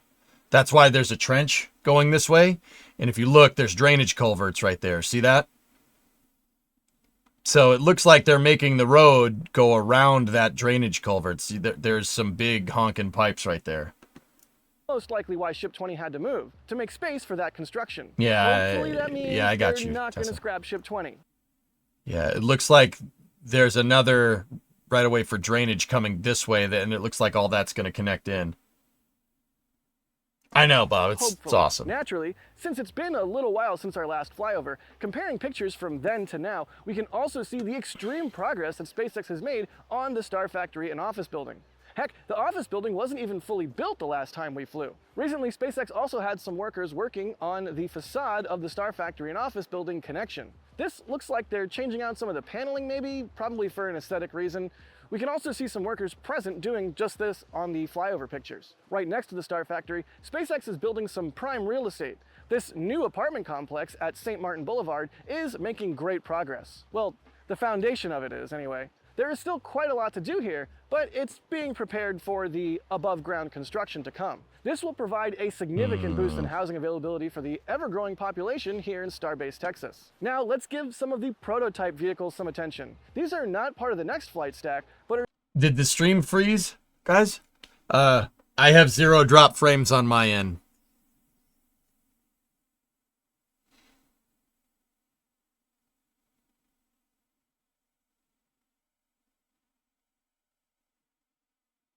Ah, you thought it froze again. Ah. All right. All right. Okay. They're still part of the impressive production line that SpaceX has been ramping up here to Cool. produce starships faster and faster. Let's start with a quick trip to the Massey Outpost, where Booster 17 was parked You last jerk. week in preparation for Come cryogenic on! proof testing. Note, That was Booster good. does not yet have any Raptor engines installed. Those are installed later after cryogenic proof testing. On April 8th, the first cryogenic proof test was performed on Booster 17 at Massey's, with a second cryo test following shortly after on the 9th. It's not unusual to see multiple cryo tests on the same vehicle, as Cryo, spin prime, static prime, spin prime, cryo test. SpaceX tests different tanks individually and then together. They really want to make sure to verify the structural integrity of each booster ahead of engine outfitting. When Caesar and I flew over, Booster 17 was present at the Massey Outpost. You can also see that the new cap that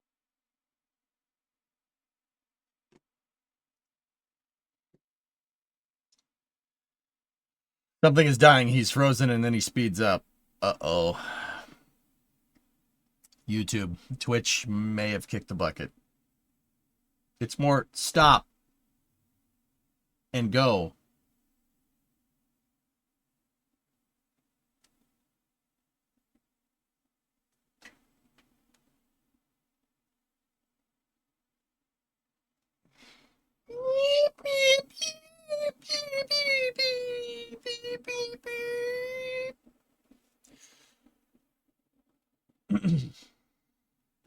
No issues on Twitch.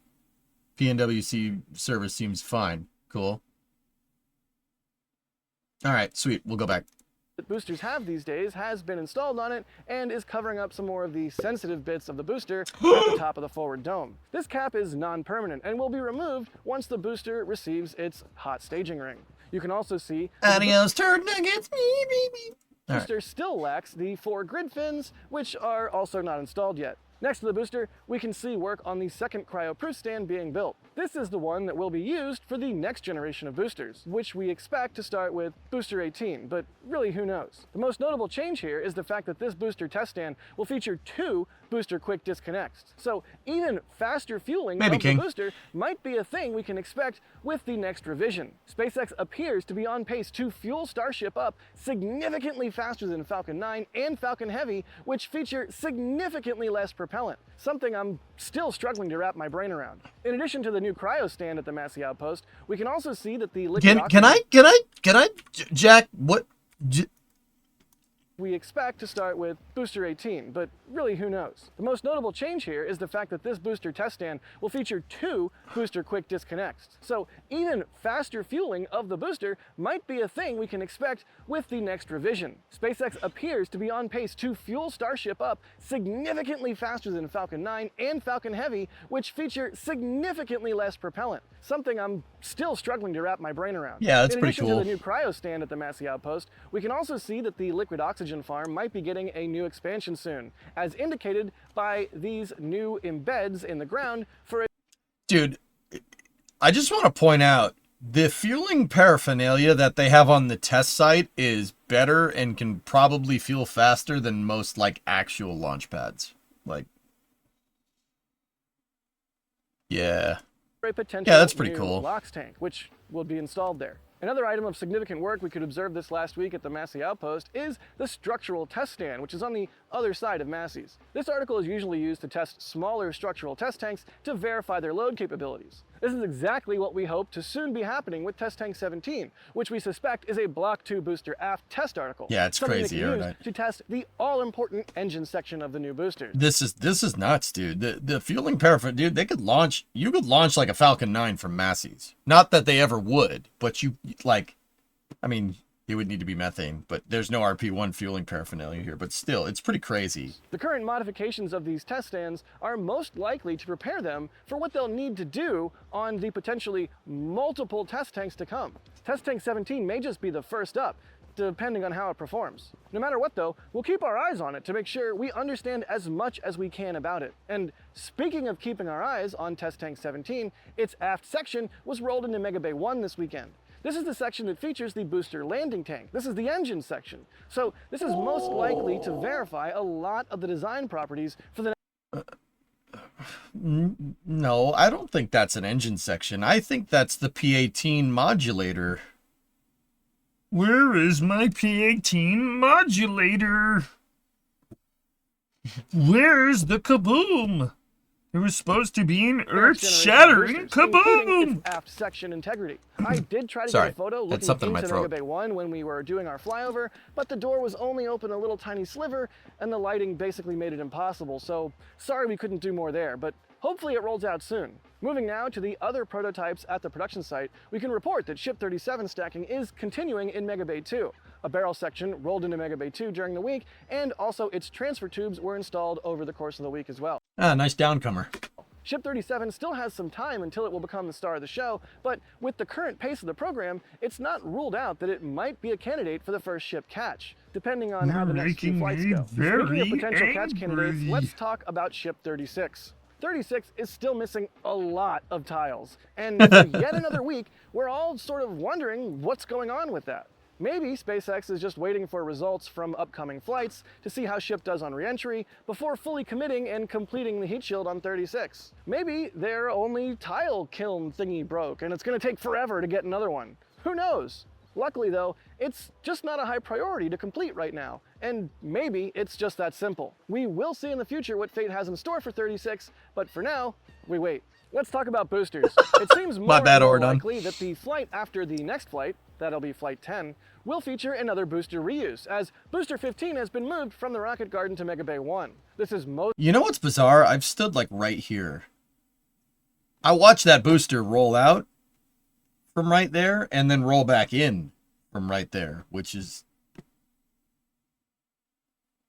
That's weird. Actually, no. Maybe that was Booster 15. That was Booster 15. That was that one over there. But still, though... most likely to prepare it for its second flight. If we compare that with the timeline of Booster 14, this could line up for a flight of Booster 15 on potentially Flight 10 or 11, depending on the pace. Of course, this makes sense. Booster 14 is already going for reuse on the next flight, so reusing this booster that was caught right after it is probably a very reasonable decision. Yes. SpaceX is already very confident in pushing for booster reusability, with just 8 flights of Starship so far. If that's not impressive to you, then I seriously don't know what would be. Here's a few smaller updates on other prototypes. You, Jack! Ship 38 You're has received impressive its to forward me. flaps, so that ship is also progressing down the production pipeline as well, even though it's still very much in pieces. Meanwhile, the nose cone for Ship 39 got its LOX header tank, as we spotted the header tank earlier in the week, and then spotted it the next day with... Oh, it's in the Mega Bay now? Oh, 12 is cool too, though. its nose cone sleeved on top of it. And it goes You're even breathtaking. further than that. I spotted what might be Ship 40's methane header tank as well. That's over 5 prototypes of Starship currently in the production line that SpaceX is assembling right now. Just that we can see, Right meow. this is just one production line on one side of this massive factory. There's almost certainly a ton going on that we just don't ever see. Okay, let's now move on to the big ticket item of this week, and that was for sure Pad B. There's been so much movement of different Pad B items, and we'll get an extra special look at everything from the air. Let's start with the launch mount. The mount is, of course, still parked at the Sanchez site where it's being built. This week, though, with our aerial views, we can get a better understanding of exactly what we're looking at. The launch mount Where does the launch pad go? That's right, it goes in the square hole. itself seems to be more and more complete, with the deck looking mostly done. We can still see a lot of scaffolding and work going on inside of the mount, but of course, this could all be wrapped up and removed relatively fast. As we always say, the removal of this scaffolding will be a huge tell in terms of when the mount is going to roll to the launch site. Scaffolding still there? Nice, Not Duncan. rolling anytime soon. Scaffolding goes away? Be prepared for a roll. It's so simple. In this picture, you can also see what might be installation points for Raptor access points. It's not clear if SpaceX will even use the Raptor spin-up system from Pad A on Pad B, as the 2 QDs they will use for the booster on Booster Block 2 might be enough to just spin start the whole booster from the QD, instead of using external booster quick disconnect attachments. Of course, only time will tell, but that is the current leading theory of what might be the spin start system for Pad B. This goes with the old adage, the best part is no part, so it won't be surprising if the booster QDs for the outer 20 engines go away. I forgot This about means that there's footage. less stress and hardware on the Oh pad. So we've my seen God. how much refurbishment and detailed, painstaking work Bruh. is required at Pad A after every single flight. So any simplifications like this to help speed up turnover time and build up redundancy and increase flight rate will help out the Starship program in general. But wait, there's even more good news. SpaceX is also progressing with work on the ship quick disconnect arm What for a Pad cutie. B that has been seemingly laying fallow for quite some time now. This arm has seen Hello? basically no attention for the past few months, but on our flyover,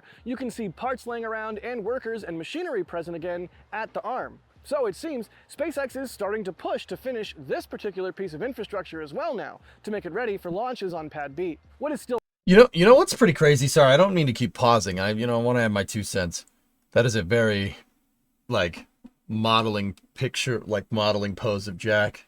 Like, Lenny, define your world. Modeling by Jack Byer. Anyway, you know what's crazy? Guys, if you go on Google Earth right now and you look at Starbase, Pad B doesn't even exist. And the pictures from Starbase are from less than a year ago. That's ridiculous. That pad is going to, all told, that pad's going to be built in less than a year. The second Starship pad. That in itself is a ridiculous time frame for a pad that complicated. That's just something to think about. That's really quick. Still missing, though, is the sort of wrist piece for the arm. It's the more articulated end of the ship QD, and we still haven't seen any signs of it. This piece's absence could mean it's because it's inside. That SpaceX is still in the process of redesigning the ship QD part of the arm, in preparation for some other changes on the ship itself, perhaps. Let's move our attention now to the giant flame bucket. This will be the... He called it a flame bucket! Victory is ours! And thermal energy for Pad B, and an integral part of its flame trench. Well, guess what happened this week? The scaffolding around it was removed. You know what that means? Rollout time. The giant flame bucket always looked kind of silly from the ground, as you can only really see the very end of the pipes that go up diagonally. They say you can hear singing pipes. Some people call them demons. I call them rockets. Watch how Uncle Jackbuyer works. They couldn't have done it without Florida Man. Okay. There's also a middle wedge piece next to them. Nice. Nice. Diagonally. I know Das has called them Flintstone-style brontosaurus ribs in some of our summary videos, but in this flyover, you can fully grasp the absolute unit of a flame bucket that this thing is. So they could be Flintstone-style brontosaurus bites. Yeah. Yeah, no, that's... Yeah, Joe, for sure.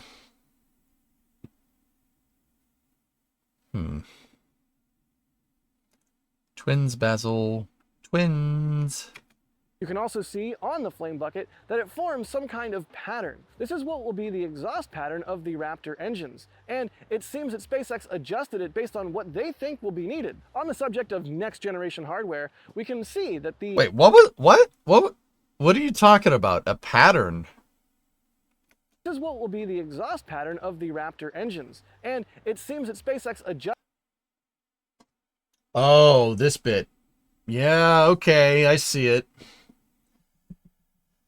So these pipes are flowing water by getting nailed by the rocket engine. Yeah, exactly. So Sawyer, there's a manifold up at the top that they're going to pump water into. Water's going to shoot down the flame bucket, right? The rocket flames are going to be on one side, and then it's going to shoot out the bottom, probably into the trench. Most of it's going to get vaporized. But, yeah, that's the difference between a flame diverter and a flame bucket. Now, most flame diverters are passively cooled in some way, shape, or form. Like the early flame diverters from the Apollo program, they just made a steel truss segment that looked like a wedge like this and cast some concrete into it, and the rocket engines would ablate the concrete. So, you know, when you need more, you just take the flame bucket, or take the flame diverter out and just recast the concrete. That's why if you look at like 39A, there's provisions for two diverters, so you could work on one and put the other one in the pad. Yeah, so open loop, exactly, Sawyer. So a flame bucket is a actively cooled flame diverter. This one is a regeneratively cooled one. They pump water through it. The flames will be coming. So see the pattern here? These long sides, right? So, all right, let's just take my hands, right? So my pointer fingers are the long sides, right? And then the parts that are sloping up in this picture are my thumbs. These things are going to go together like this, right? Water will be pumped in up here, and it'll shoot down, and it'll shoot out the sides. And it'll work like a pad deluge system with a reusable flame diverter. A reusable or actively cooled flame diverter is called a flame bucket in rocket nomenclature, at least per NASA. All of the test stands at Stennis Space Center that were used for the Saturn V use flame buckets. They don't use flame diverters. Why?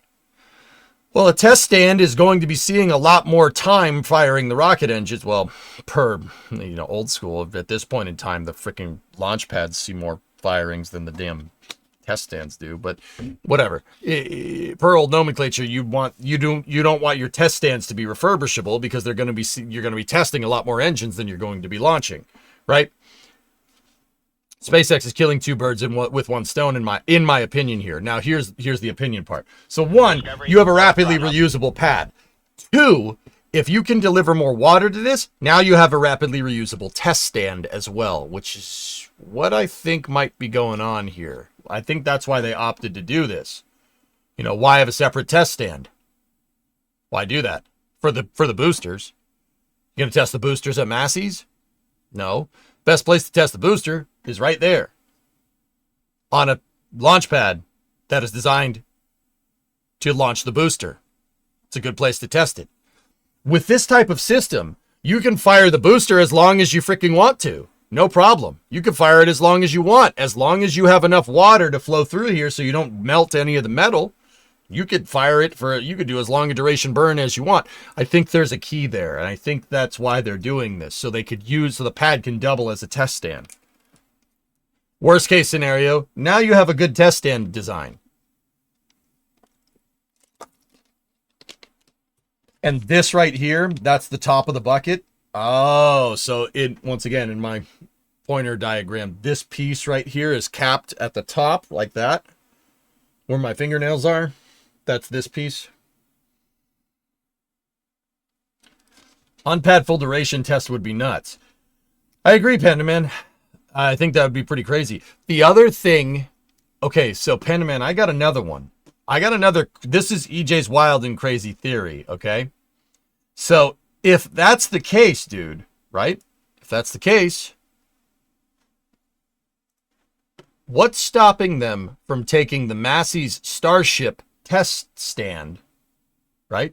Taking the Massey's Starship test stand, rolling that whole thing over to Pad B, having Mechazilla pick up a Starship with the Massey's test stand thingamajigger attached to it and placing it on top of this. What's stopping them from doing that? Think it could be done? The one kind of red flag in my mind there is strain on the entire stack. So you're tensioning an entire Starship doing that because the test stand is quite heavy. Getting commodities to the ship. That's a good point, Res. But they could easily just hook up some hoses like they do at Massey's. A couple of extra pipes. It's possible. The reason why I even bring this up, dudes, is that you could do that if you wanted to test, I don't know, longer duration burns with Starship and not have to worry about, raining fire down on the Caribbean.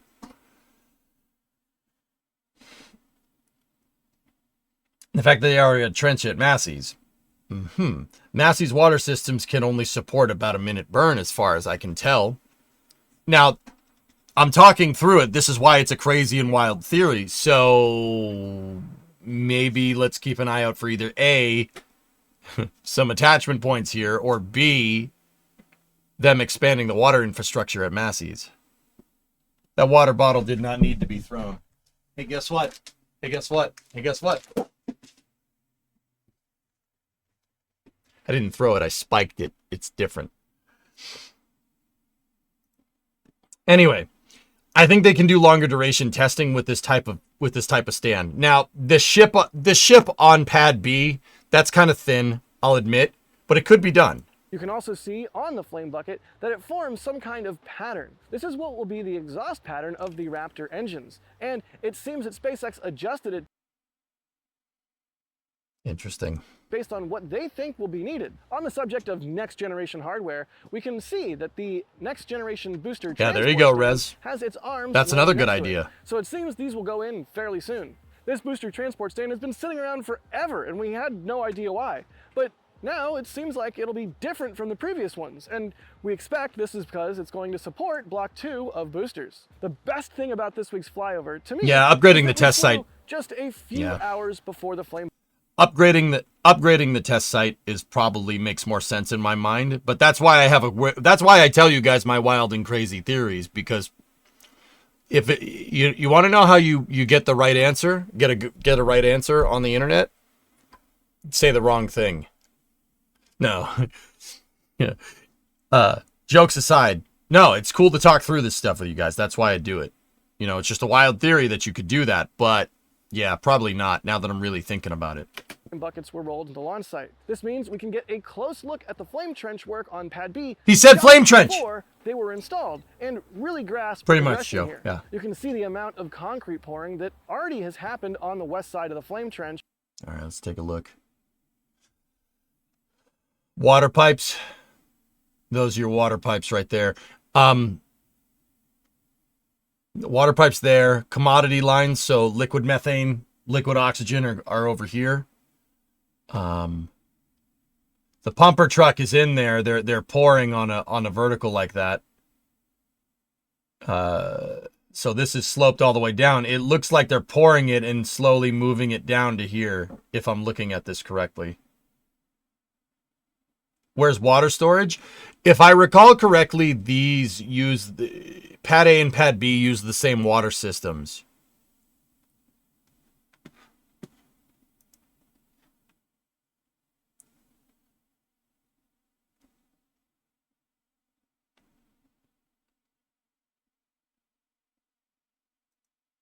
What is this, Trey? I'm reading. Hold on.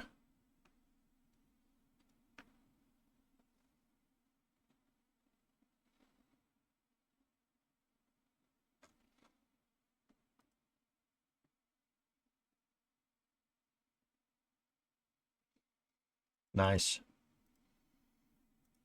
Gonna make it hard to launch from both pads if they share the water. Yep. As they are now working on the east side of the trench as well. In fact, as we flew over, So there's two pumper trucks in here. You see these things that look like siege tanks? Identify target! That basically is a gigantic hydraulic arm, right? And then at the end, there's just a little tube. And what that thing does is there's a huge diesel generator back here, or a huge diesel engine in the back of the truck. Or it could be off of a PTO. It depends on the design. And what they do, there's a little pouring area in the back, and the concrete trucks, the cement mixers will pour into here, and then either through a power takeoff or another engine, there's a concrete impeller in here, an auger that pushes concrete up this pipe on the side. And then that pipe comes out of the little tube at the end. That's so you can like need to reach up over something like, oh, I don't know, a huge ditch where your water deluge lines are, to pour concrete into the sides.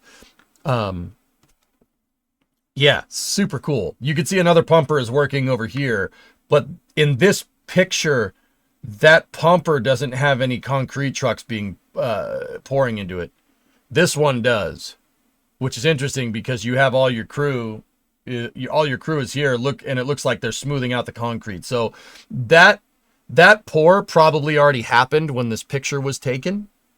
So a concrete truck probably just left. You could see where they were. You could see the tire tracks from where the two trucks were because they were doing that. They were pouring two at a time, which is once again really freaking cool. Also, there's a telescoping crawler crane right here. That's the one that moved this there. It was moving pieces into the flame trench, and you could see the pipes right there.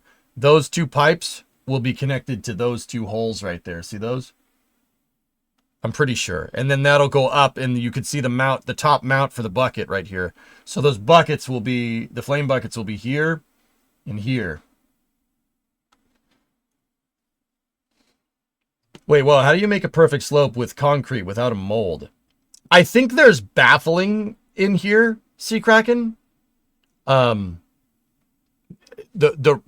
the rebar. The rebar is you could see there's lines going this way, but I also think there's like from this picture, there's rebar that's staked like downward, I think, and you'd be surprised. Concrete has really good surface tension against rebar, so you can pour on an angle like that. It's totally doable. If you make that rebar lattice extremely dense, the concrete will hold position. Yeah, it'll do that, like over there. Yeah, no, you just need forms on the side and the bottom. I say this like, all you got to do is this. Well, this is not a simple thing to do, but it's doable. You'd have to really make the rebar lattice really dense. And let's be real, the rebar lattice is really dense because SpaceX learned after Flight 1 that this concrete down here needs to be really strong.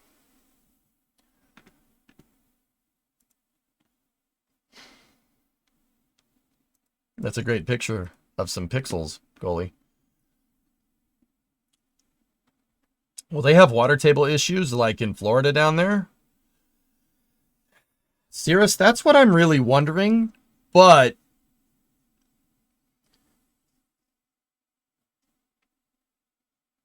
so there are plugs in this, Cirrus. So what I noticed with this design is that and forgive me, I don't know the damn name of these things. I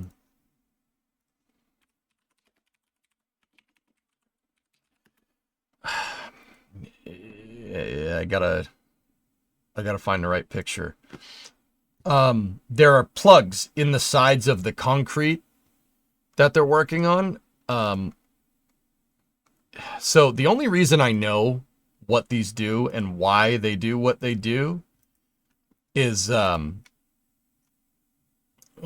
frankly, in downtown New York, there's a really nice picture of what I'm talking about. It's not there for the right reasons, but so Cirrus, see these things right here? See those plugs? That is a steel wire that's capped right here. And then it goes into the ground that way. So this is like in the basement. It goes into the ground, right? And there's a concrete anchor, probably about 20 feet in the wall, right? And you do this if you're building around a low water table. Now, the reason why I bring up 9/11 is because that's what they did to protect the foundations of the Twin Towers. The only reason why I'm showing you the 9/11 memorial is because you could see there's a really good picture of it because they made it into a memorial. But believe it or not, down there it was actually that was really, really cutting edge stuff when they made the Twin Towers. Really cutting edge stuff. What they basically did was make a bathtub out of concrete and forms. And unfortunately, you can see it on Google Earth, but you could see it for the wrong reasons, but you could still see it. So right here in downtown, right, they made a huge bathtub out of concrete forms and whatnot. Here, these pictures are the really easy way to see it. There it is. So basically, there's a huge concrete wall around this, and then there's a huge concrete floor.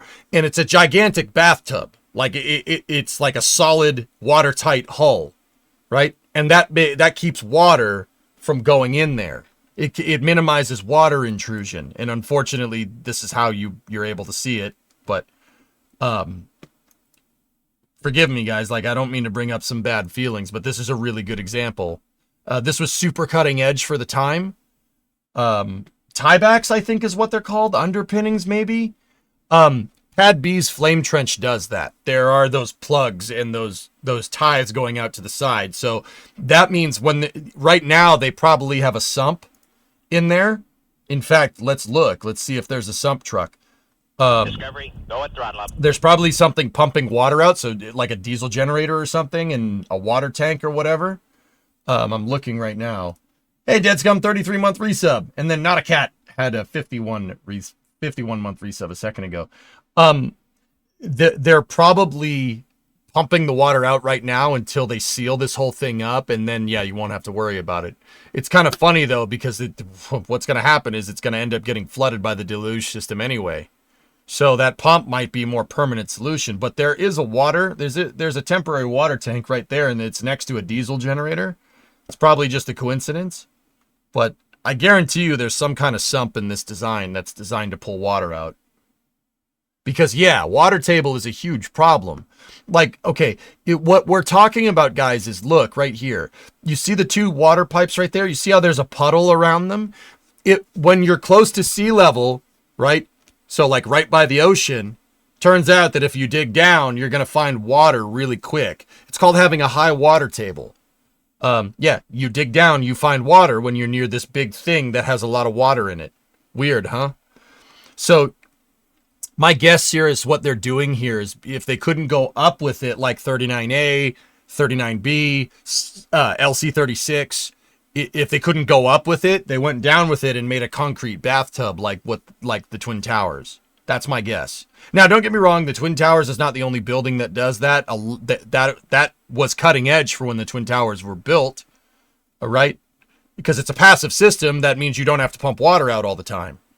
A lot of buildings use that nowadays. That are any skyscrapers that are near water, you most likely have to deal with that.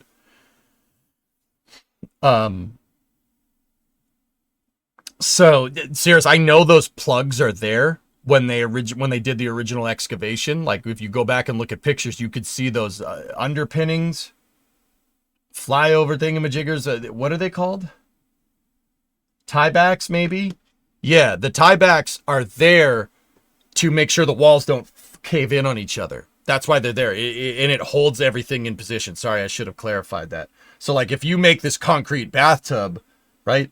The hydraulic pressure is going to want to push the walls in. Those tiebacks basically make the walls want to go out, right? So they push up against the water.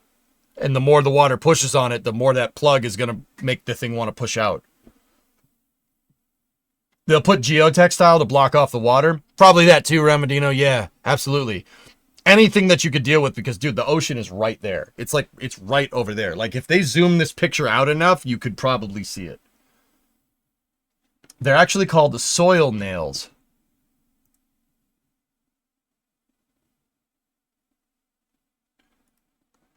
Yeah. Yeah, Aqualux, I didn't know the dang name of it. That looks right. Yeah.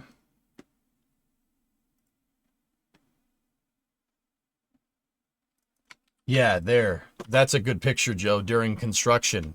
Thank you. See? There they are.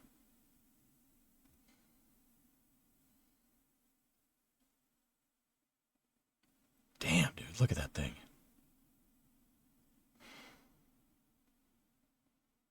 Man.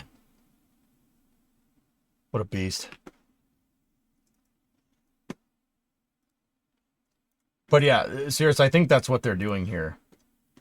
That tube is path. Yeah. That's cool. There's a cool episode of Grand Designs where they basically build a concrete bathtub inside another one. So the house in a flood-prone area can float. That's super cool, man. Keep in mind that sand is porous and not an effective soil to resist water penetration. That's right, friend. Yep. Some stuff to consider. Did you do that for your collapsing retaining wall? Believe it or not, Golden Goose, I've only cleared the brush around the collapsed retaining wall. I fixed some drainage around the house with the excavator, cleared all the brush, and I haven't filled it back in yet. But I did pack topsoil. I cleared topsoil around the garage and packed it with fill around the garage, so it's not going nowhere. Yeah, that's good. I also learned a lot about topsoil and what it is and why you don't use that and why you don't build on it. One of my buddies came over that helped me over the weekend is an industrial geologist, and he was like, "Yeah, we got to clear the topsoil." I'm like, "Why? What? I know topsoil needs to be cleared. I never understood why." So I got a free lesson on what topsoil and fill is, and like getting to bedrock and all that, and why you do all that stuff. It's actually super interesting. If you really want to know, guys, topsoil has decaying plant matter in it. That's what makes it unstable to build on. It makes it really good for farming, though. You can grow stuff in topsoil. You can't grow stuff in fill. Like that's not a thing. You can't grow stuff down there because there's no microbes, right? It's like Martian dirt down there. They're usually a different color. Topsoil is usually like dark. Fill is usually like, it's lighter. It's kind of a clay color almost. Keep in mind, this is a composition of New England soil. Your mileage may vary depending on where you're from. But like, see all this dark stuff right there, this muddy looking stuff? That's topsoil. But see how everything down here is brighter colors? That's fill. Big difference. You have to scrape topsoil off. No matter where you're building, you have to build on terra firma. Fill dirt is terra firma. Yeah, super cool. Can you do a French drain? Don't worry, I got it under control. Yeah, fill dirt is, dude. Freaking geologist, man. Industrial geologist, like, not like, oh, this rock is pretty cool. Like, no, you can't build on topsoil. If you do, it'll fall into the swamp. Like, yeah, all right, that's my boy. That's my boy right there. Topsoil is not a firma. That's right. You're supposed to go below the frost line, 42 inches in mass for any new footings. That's right, C-Mac. How'd you know that?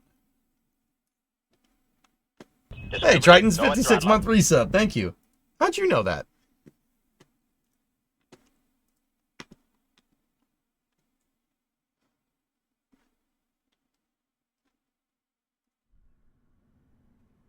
How'd you know that? That's weird. There's actually a YouTube channel called Dirt Perfect that is a small earth moving company that talks about all this often. It's super cool. You're a contractor in mass? All right. Right on, man. My home state, man. Dude, I got down to Phil with the excavator over the weekend just to see where it was. It's not that far off. It's not that far off. We got down to fill dirt. Actually, I don't know. I'd say the fill was probably like 2 feet down, just in this particular part. Like, yeah, but it's there. We dug it out. I dug it out. I saw it. I'm like, oh man! Like, we dug a hole in the ground with the excavator because we were pulling a stump out, right? And you could see the topsoil and you could see the fill below it. And you know what, dude? That's probably like nothing to you. That's super freaking interesting to me. I'm like, oh man. Yeah, you can't build on that because that's bad. That's got all kinds of crap that's not dirt in it. Super cool.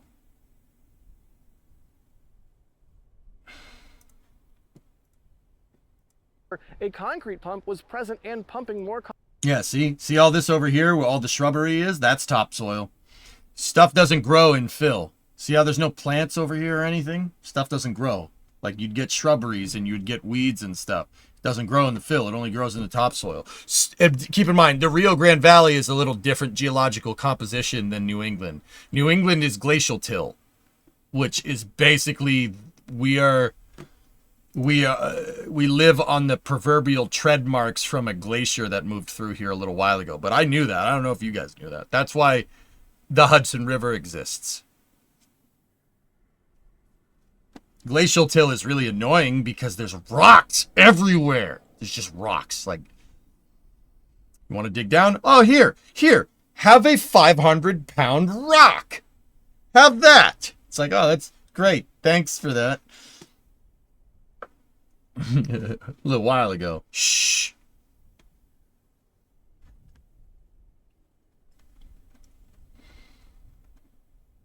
Mills, where's your last, dude? That glacier was a mile straight up. Yeah, it was pretty big. You want to see rocks? Come to Middle Tennessee. I'm a fan of rocks from Tennessee, Mutter. You just described my whole state. 3 feet from where in city, you can't go down 4 inches without hitting rocks. Well, Bob, Michigan is the same way. That glacier was pretty big. The Great Lakes are basically leftovers of the glacier taking a, stopping for a second and be like, whew, I'm tired, better keep moving south. You know?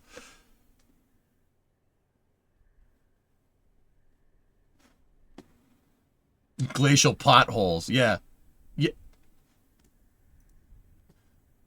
Michigan is just a gigantic glacial pothole, Source. It's very, very astute. That's a very astute observation, considering the entire state's road system could be described as potholes. You know, that makes more sense now. Yep, that makes more sense. Yep.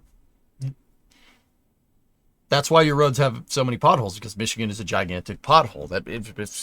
It's science, dudes. It's science, bros. That's just how that works. Look, man, driving up 75 and you freaking hit the Grand Canyon for whatever reason. I'm like, well, okay, thanks for that. Really appreciate that, roads. I'm sure my suspension was really happy with that.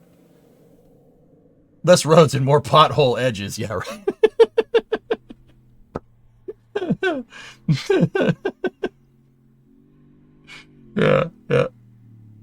Yeah. Concrete All right. into the flame trench. You can also see the giant gantry on one side of the pad that is being built up and the pipes being laid. Yeah, see, that's where those buckets are going to sit up against. They're sitting up against that huge, beefy freaking truss, dude. Look at the size of that beam. Oh my goodness. The thing is freaking huge. Also, shameless plug for the Liebherr 11,000. Guys, look at the concrete truck. Look at the cement mixer compared to the damn crane. That crane is freaking gigantic. Like, bruh. The track is as big as the damn truck. You ever seen shotcrete? No. Oh, this stuff. Yeah. I've seen that. It's like spraying. You spray concrete like a fire hose. It's cool. Bruh. Here. How's this for your bruh counter? Bruh.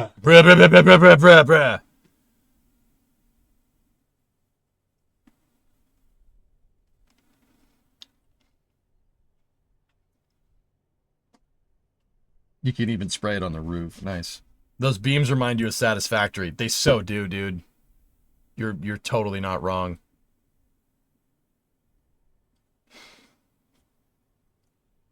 Booster 17 is coming back outside. Oh yeah, it's poking its head out. I'm just looking around to see if I see any more goodies in there. You guys saying that the RGB pictures have some sumps. There's definitely sumps down there. Like, they're definitely getting water intrusion, but it won't in the final design. Giant pad with fuel and water later. In general, the giant cryo trench has been constructed as well, although it seems that it still has a good amount of space for more pipes to be placed there. Especially a bit more away from the pad, next to the tower, you can see that the cryo trench is still mostly empty. Speaking of pipes, some of the green deluge pipes that will supply the flame bucket with deluge water for static fires and launches were also visible. Further up on the tank farm, you can see that the green pipe hasn't been hooked up to anything yet and is missing pieces in multiple places around the tank farm. But there's other pieces laying around that might fill in these gaps. Yeah, they're right there. See them on the trailer?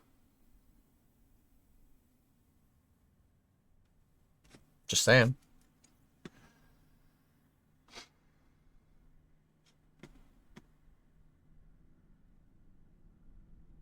One of the biggest challenges of building the Verge in Dubai was getting concrete 2,800 feet up in the air. Yeah, Goalie, she's a beast, man. It's a beast. That is the water storage for Pad B, so it's not shared.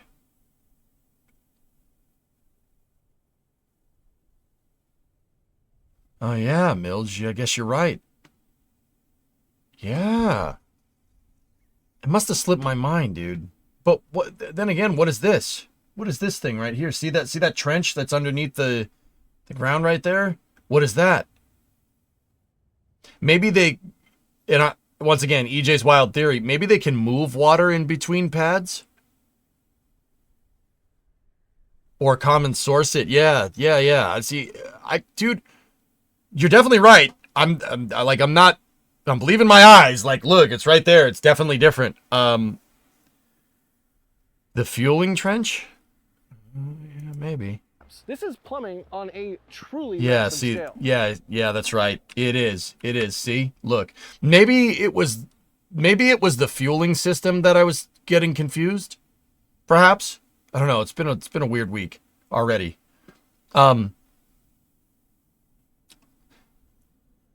Because those are definitely, see the pipes in there? The pipes go over here. There's another expansion joint over there, and then they go down over here. Do the fueling pipes go underneath the water? They do. The commodity lines go underneath the water.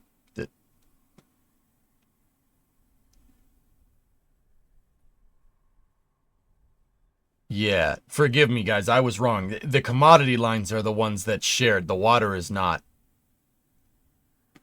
And it goes under the water. To the side of the trench, you can Okay. see that wall segments inside of the trenches were already installed, and the hole in the middle where the flame buckets will set down on is placed as well. If you look into it from the other angle, we can see another concrete truck preparing the wall for the tower side, as there is a form present there for the giant concrete wall. You can see that the two giant holes in that wall, which could hook up to the deluge pipes if you compare that to where the green pipes come out of the wall. Overall, the concrete that you can see here will not be exposed in any shape or form to the fire of 33 Raptor engines. Based on the frames and the points to place the flame bucket along the floor of the trench will seemingly transition to steel plates without exposing any of its concrete. Now let's take a look at the Pad B tank farm. Interesting. We have a much greater understanding of how commodities will flow and what subcoolers will be used for what. To start off, you may be asking how SpaceX splits the main LOX line so that 5 pumps are for the booster and 4 are for the ship, while maintaining an adequate flow rate. Well, right here, the main LOX supply line splits in 2, with the top part going to the booster pumps We'll figure it out, and Bob. the bottom split going to the ship pumps. Once split, these then go to their respective pumps by going up and through a valve and a basket strainer. Does anybody else look at this and see a circuit board like a PCB, or is it just me?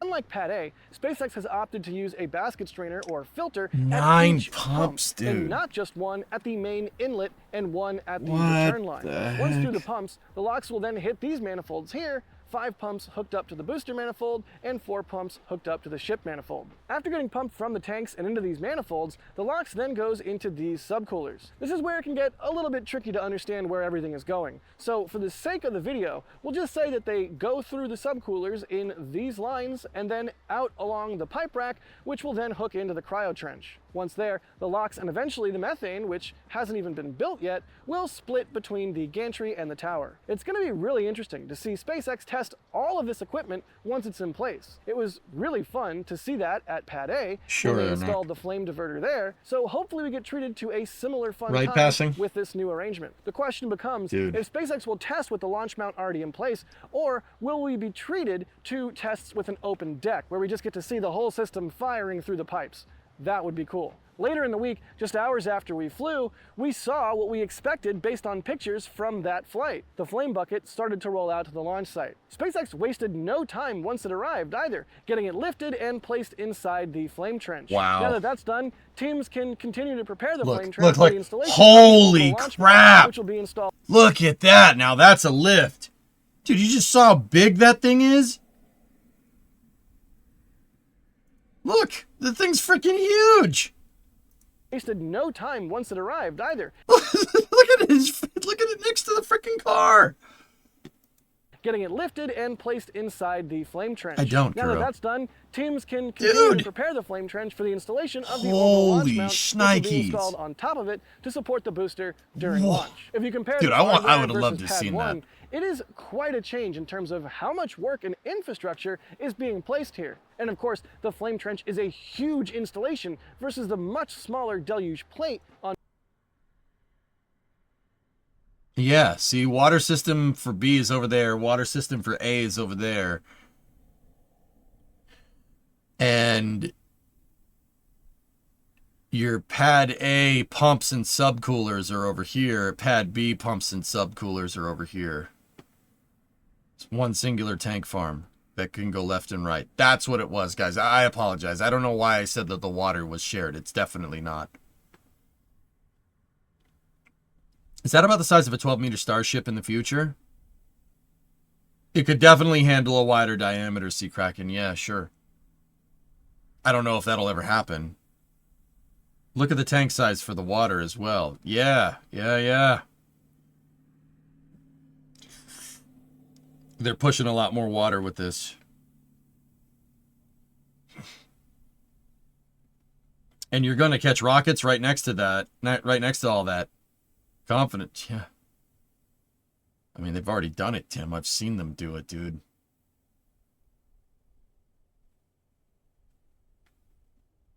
The rockets for Pad B, though, are going to come in this way.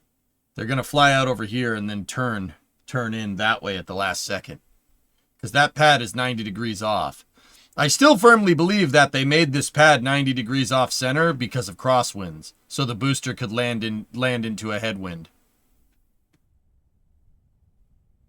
Think about it. You know, the booster, you know, it uses its grid fins. Super Heavy uses its grid fins. Fly like, you know, this is exaggerated, but fly like, boost back over here and then turn into a headwind, right? And that'll help slow it down more if it's in the headwind. That just a firm theory. Like, think about it like runways facing in different directions. Same idea. Only if both pads are empty.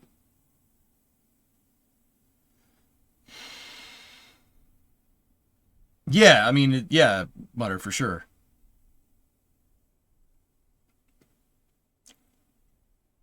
Makes sense to have multiple approaches like an airport.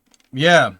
I mean, Mutter, I have a feeling that this might not be the only two pads that we'll see here at Boca in the future, but I think after this pad is finished, SpaceX is going ham on 39A.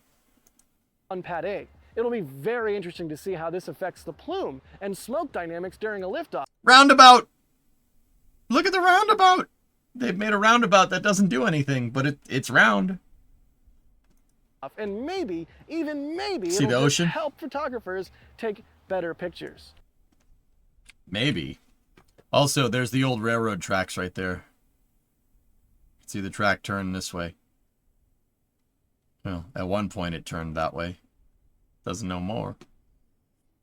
But see what I mean? See how close they are to the ocean? Yeah, turns out when you dig down near water, you find water. I know. This is also an estuary over here. So, it's got that going for it, which is nice. Delivering methane via train would be awesome. Hirok, I don't think they're going to deliver it via train, to be 100% honest with you. If they zoom this camera out even more, if you went probably, I'd say 2 to 3 miles that way. So this camera is looking due south. If you went 2 to 3 miles northwest of here, there's a gigantic LNG fueling terminal. A fueling terminal that has a pipeline coming from the oil fields. I honestly think that SpaceX is potentially sitting on a unlimited tap of methane.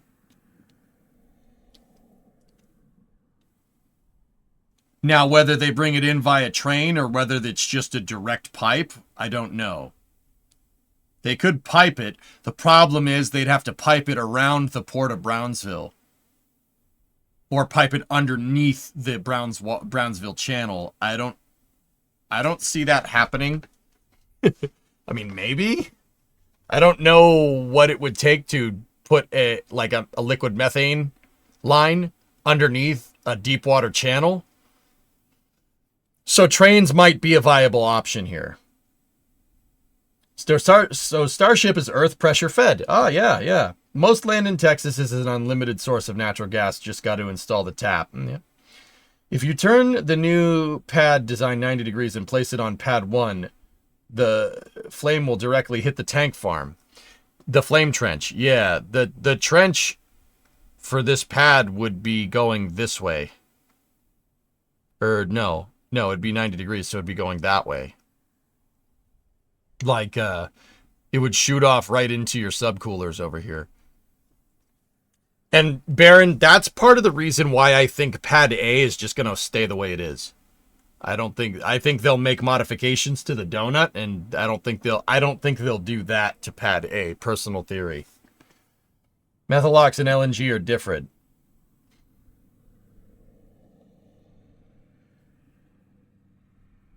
Scout rockets. Over the tank farm, there is a ton of progress dedicated to improvements for Pad B. We see more subcoolers, cryo pumps, vaporizers, and more being installed day by day. And of course, this is very visible during our flyover. You can also see the power bunkers being stored to the side of the road behind the wall as SpaceX is preparing an upgrade of the power and electrical systems at the launch site. The Deluge tank farm for Pad B has a slew of tanks installed, and it seems it's mostly complete from what we can tell. At least, we cannot see any further stands that are placed to support any future tanks. Yeah. Yet. We can even get a good clue of how many of the new LOX pumps and valve skids are being used for each side of the infrastructure. On the methane side, the work is still a bit behind, with the pumps just now going up. But one can expect a very similar setup and a split for the methane side versus the LOX side. SpaceX is also working on hooking up their new methane tanks, and it seems like they might soon be fully integrated into the tank farm once the hookup is fully complete. This will help to increase the overall capacity of the tank farm a whole bunch. In things we don't like, the concrete wall is going up more and more west, and we can see... At this point, just tell me Scout and I'll stop talking. Well, Sea Kraken, yeah, I understand that liquefied natural gas is different than methane, or liquid methane. I understand. Liquefied natural gas is like 80% methane. So if they have LNG, like right across the port, they could probably figure out how to deal with that little extra bit of propane and butane that's in it. You could probably refine it. That's really not a big deal. LNG is mostly methane. SpaceX is not done SpaceX for the horde. As more of the frame is visible even more to the west. I'll go on the record that I don't like more walls being built, but hey, it's SpaceX, it's their property, they can do what they want with it. Before we move on to Pad A, let's look at the construction going on at the new Starbase roundabout. For people who missed it, this will allow cars to easily turn around at the end of Highway 4 without driving on the beach. This has caused a lot of cars to get stuck at the end of the highway in the sand over the years. Plus, it's really annoying when somebody in a Camry is like, oh, I'll go drive on the beach, and you're trying to set up cameras really quickly because you're on a tight schedule to keep, and somebody's like, oh, I'll just, it'll be fine, I'll drive it on the beach. Nope, and gets stuck like right there. Plus, it'll make it easier for the big 18-wheelers in the tank farm to turn around. They don't have to do like a crazy million-point turn like Austin Powers. Half the roundabout is basically done, and work on the other half looks like it's progressing smoothly, so this thing should be done before we know it. Let's bring our attention now to the next flight. Looking at Pad A, we can see that the booster... Aqualex, you're saying the equipment to purify methane from LNG is the same as the air liquefaction plant. That's what I mean, dude. All the signs are there. They're basically going to be sitting on an unlimited tap. And then if you put an air separator in, that's it. Is gone. Booster 14-2, after its successful static fire, was removed from the launch mount. This is all very much expected. Boosters usually undergo some final inspections of the engines, installation of the hot staging ring, and a bunch more, and that's all easier to do at the production site instead. Oh, look, see all the cranes over there? What if I told you that each one of those, see all those cranes back there? What if I told you that each one of those is one of those? You see the Liebherr 11,000? See all those little spikes on the horizon?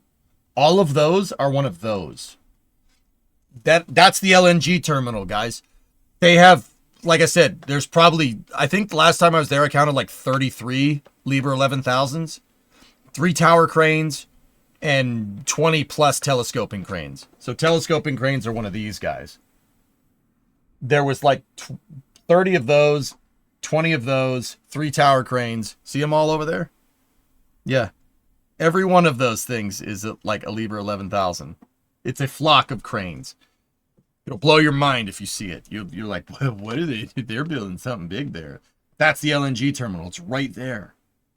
Instead of here at the launch site. Furthermore, it frees up the launch mount for its needed inspections and refurbishment ahead of flight. Regarding Ship 35, it seems that the ship has received its aft flaps. You know why that's so important? Well, because on previous ships, it's gotten its aft flaps around the same time as its engines. The rollout for static fire has then happened a few days later. Indeed, on Saturday, we saw at least one Raptor being moved to Mega Bay 2, so hopefully Ship 35 rollout in static fire will be happening soon. This would then clear the hardware readiness hurdle for Flight 9, which should be the final milestone for a return to flight of Starship in May. Yes, most likely May. The chance of Starship flying in April is basically zero at this point, but hey, I could always be wrong. Let's move on to some other Starship items at the Space Coast and McGregor. By the way, if you really like flyovers, then make sure to stay tuned to this channel later in the week. We have a flyover of the Bay as well. In fact, our our Cape team flew on the same day as Caesar and I flew over Boca Chica. Giga So Bay! NSF had 2 aircraft in the air at the same moment, capturing the progress of Starship and other spaceflight programs all around the United States. This update also features quite a significant update on the 39A launch mount, which helps us understand the launch mount here in Boca Chica quite a bit better as well. So again... Oh. Hey, nice crane. Telescoping roller.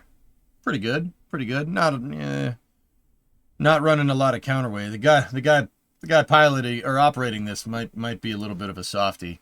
Doesn't have a lot of counterweight. See how that is? There's not a lot of counterweight. Again, if you like flyovers, keep your eyes on our channel a little bit later in the week.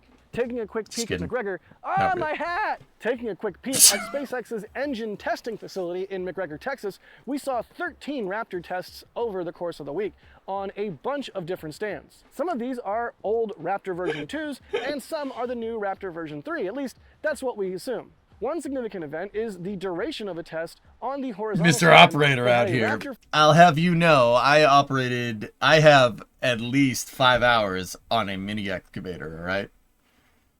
I'll have you know, pinky out, very fancy. Firing for 460 seconds. That is a record for that particular test stand, although not a record for Raptor overall. Meanwhile, the 372-second profile, which is a profile we see quite a lot and mentioned in last week's update, speculating that it might be related to ship ascent burn testing, was tested on multiple test stands. Another profile we saw was 260 seconds. This is what we expect Raptor version 3's firing profile to be. My uncle did. If this All is the systems. case, I fixed we saw it. 3 Raptor version 3 tests this week, which of course might be one engine or 3 different engines or some combination thereof. And that's it. Cool. That was good. I actually just wanted to see that to see if, you know, Jack called it a flame bucket, and he did. So that made me pretty happy.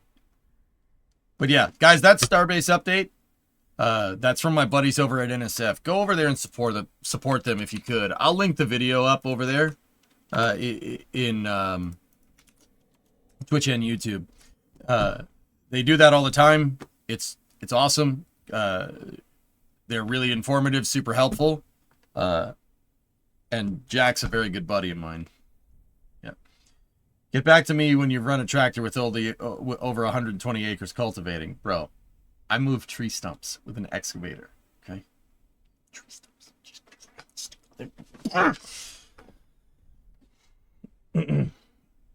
I have many hours staring at excavators. Yeah, me too. Me too. Anyway. Guys, yeah, I usually end Space News with Starship stuff, and I think we got all the Starship stuff. Here's a picture from RGV of basically the same things that we just saw from NSF.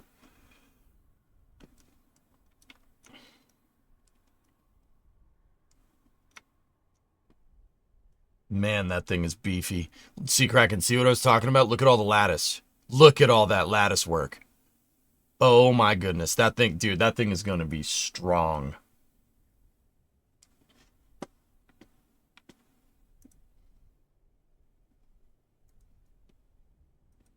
No, I don't. That thing's cool, but no. Look at the dense. That lattice density is ridiculous, man.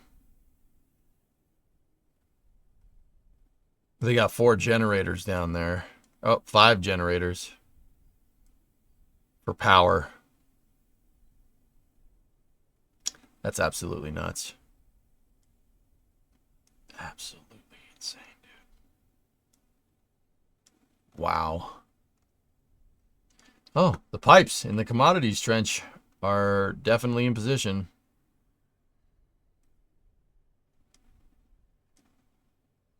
Highway bridges do rebar every 9 inches.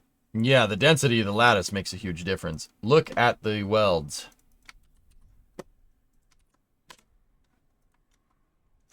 Oh. Dude, stitch welding. Look, what the heck? You know how hard that is? Dude, you need to really be good at what you're doing to do that. That's, dude. Wow.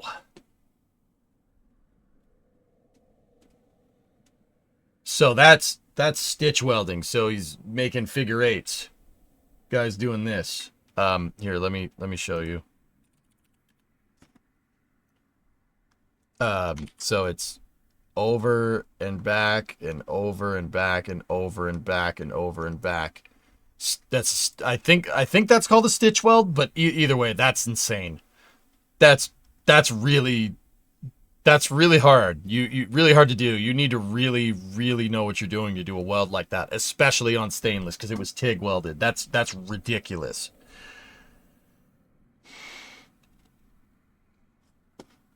That's what the computer looks like for this crane. Oh yeah.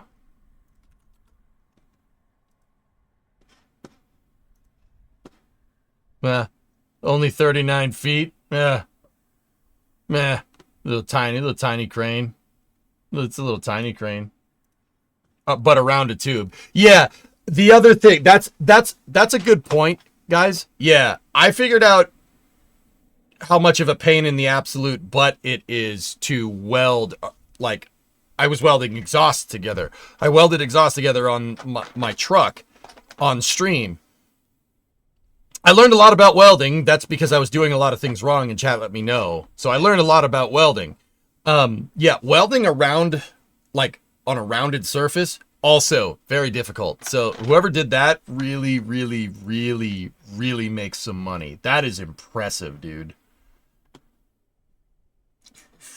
Like, look at how consistent it is. Dude, the guy was locked in. Unfreaking believable. Okay, Bob. Yep. Fact for later. What is this?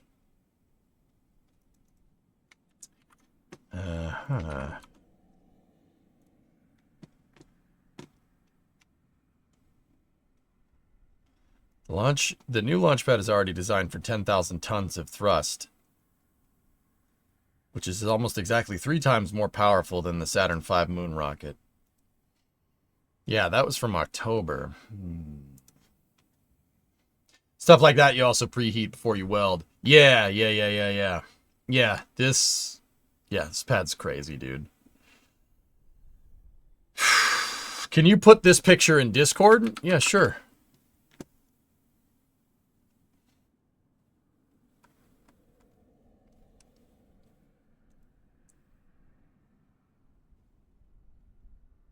I'll put it in the aerospace channel.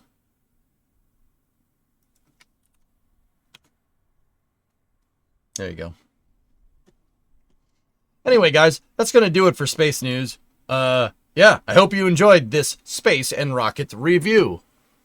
If we just want to cap this off with a live shot of Starbase, it looks like Booster 17's coming out to play.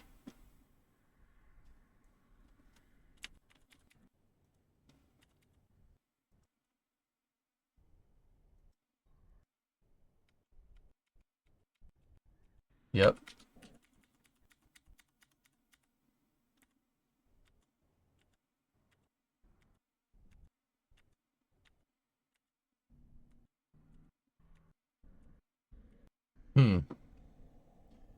Interesting.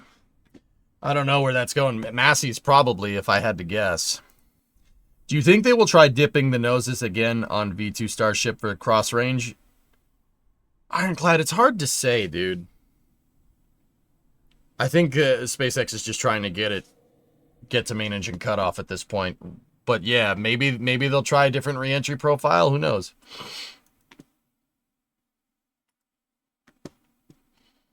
Did you notice any slight bobbing with the booster when they roll?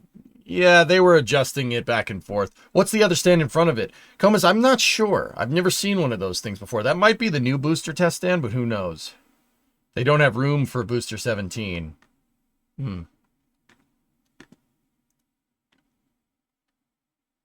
Pictures from this. Yeah, that's Starship Gazer. Got it. Pretty crazy. Main engine cutoff versus main engine fall off. Yeah. Okay. And on that bombshell, it's the cryo test stand brand. Thank you. Hey, Alleviate 62-month resub. Thanks, dude. Hope you guys enjoyed this space news. We could I'm trying to think what we should do.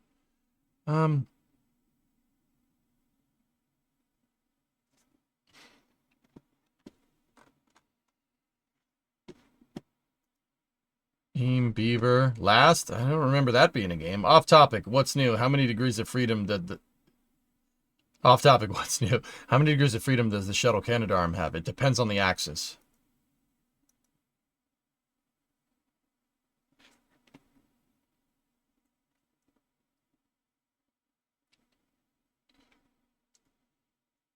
Beam has new rally racing modes. Yeah, but that means I gotta go get the racing rig out. I don't want to do that. Workers, or was this just that? Was that for just the first stream? We hit a really good spot in Workers, Dr. Gnome, so I kind of want to keep going. You could play Halo 2 Legendary for after hours. No, I'm good, thanks. MSC. Oh, nice. Somebody else asked about MSC for after hours. Sea Kraken, that was weird.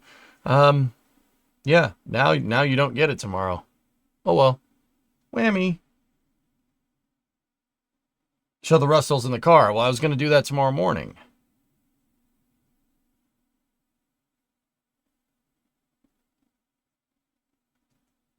Booster 17 can't fit inside the high bay. All stands are full. Booster 14 is inside, ready for Flight 9. And Booster 15 is also inside being prepped for Flight 10.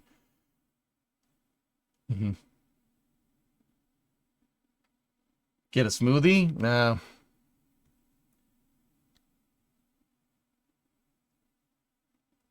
Good, we didn't want MSC anyways. Okay, cool, sweet. Cool. Well, I won't play it then.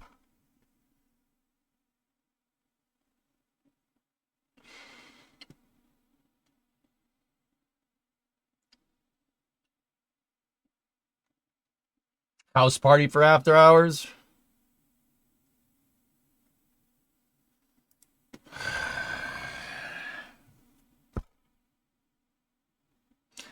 I want to finish up what we were doing in Workers, so I'm just going to jog the YouTube stream. Thank you for watching Space News. We'll be back. We'll play Workers for a little bit. Schedule 1. I'll play Schedule 1 sometime soon. All right. I'll be back in a second.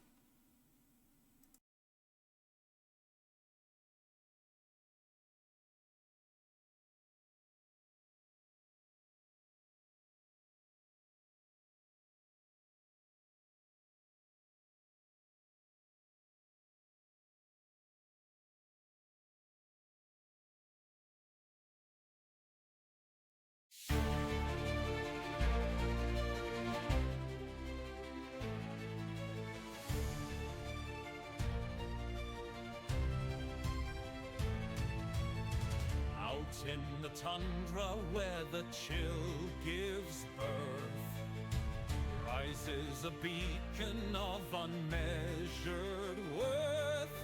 Yakograd stands with its banner so bold.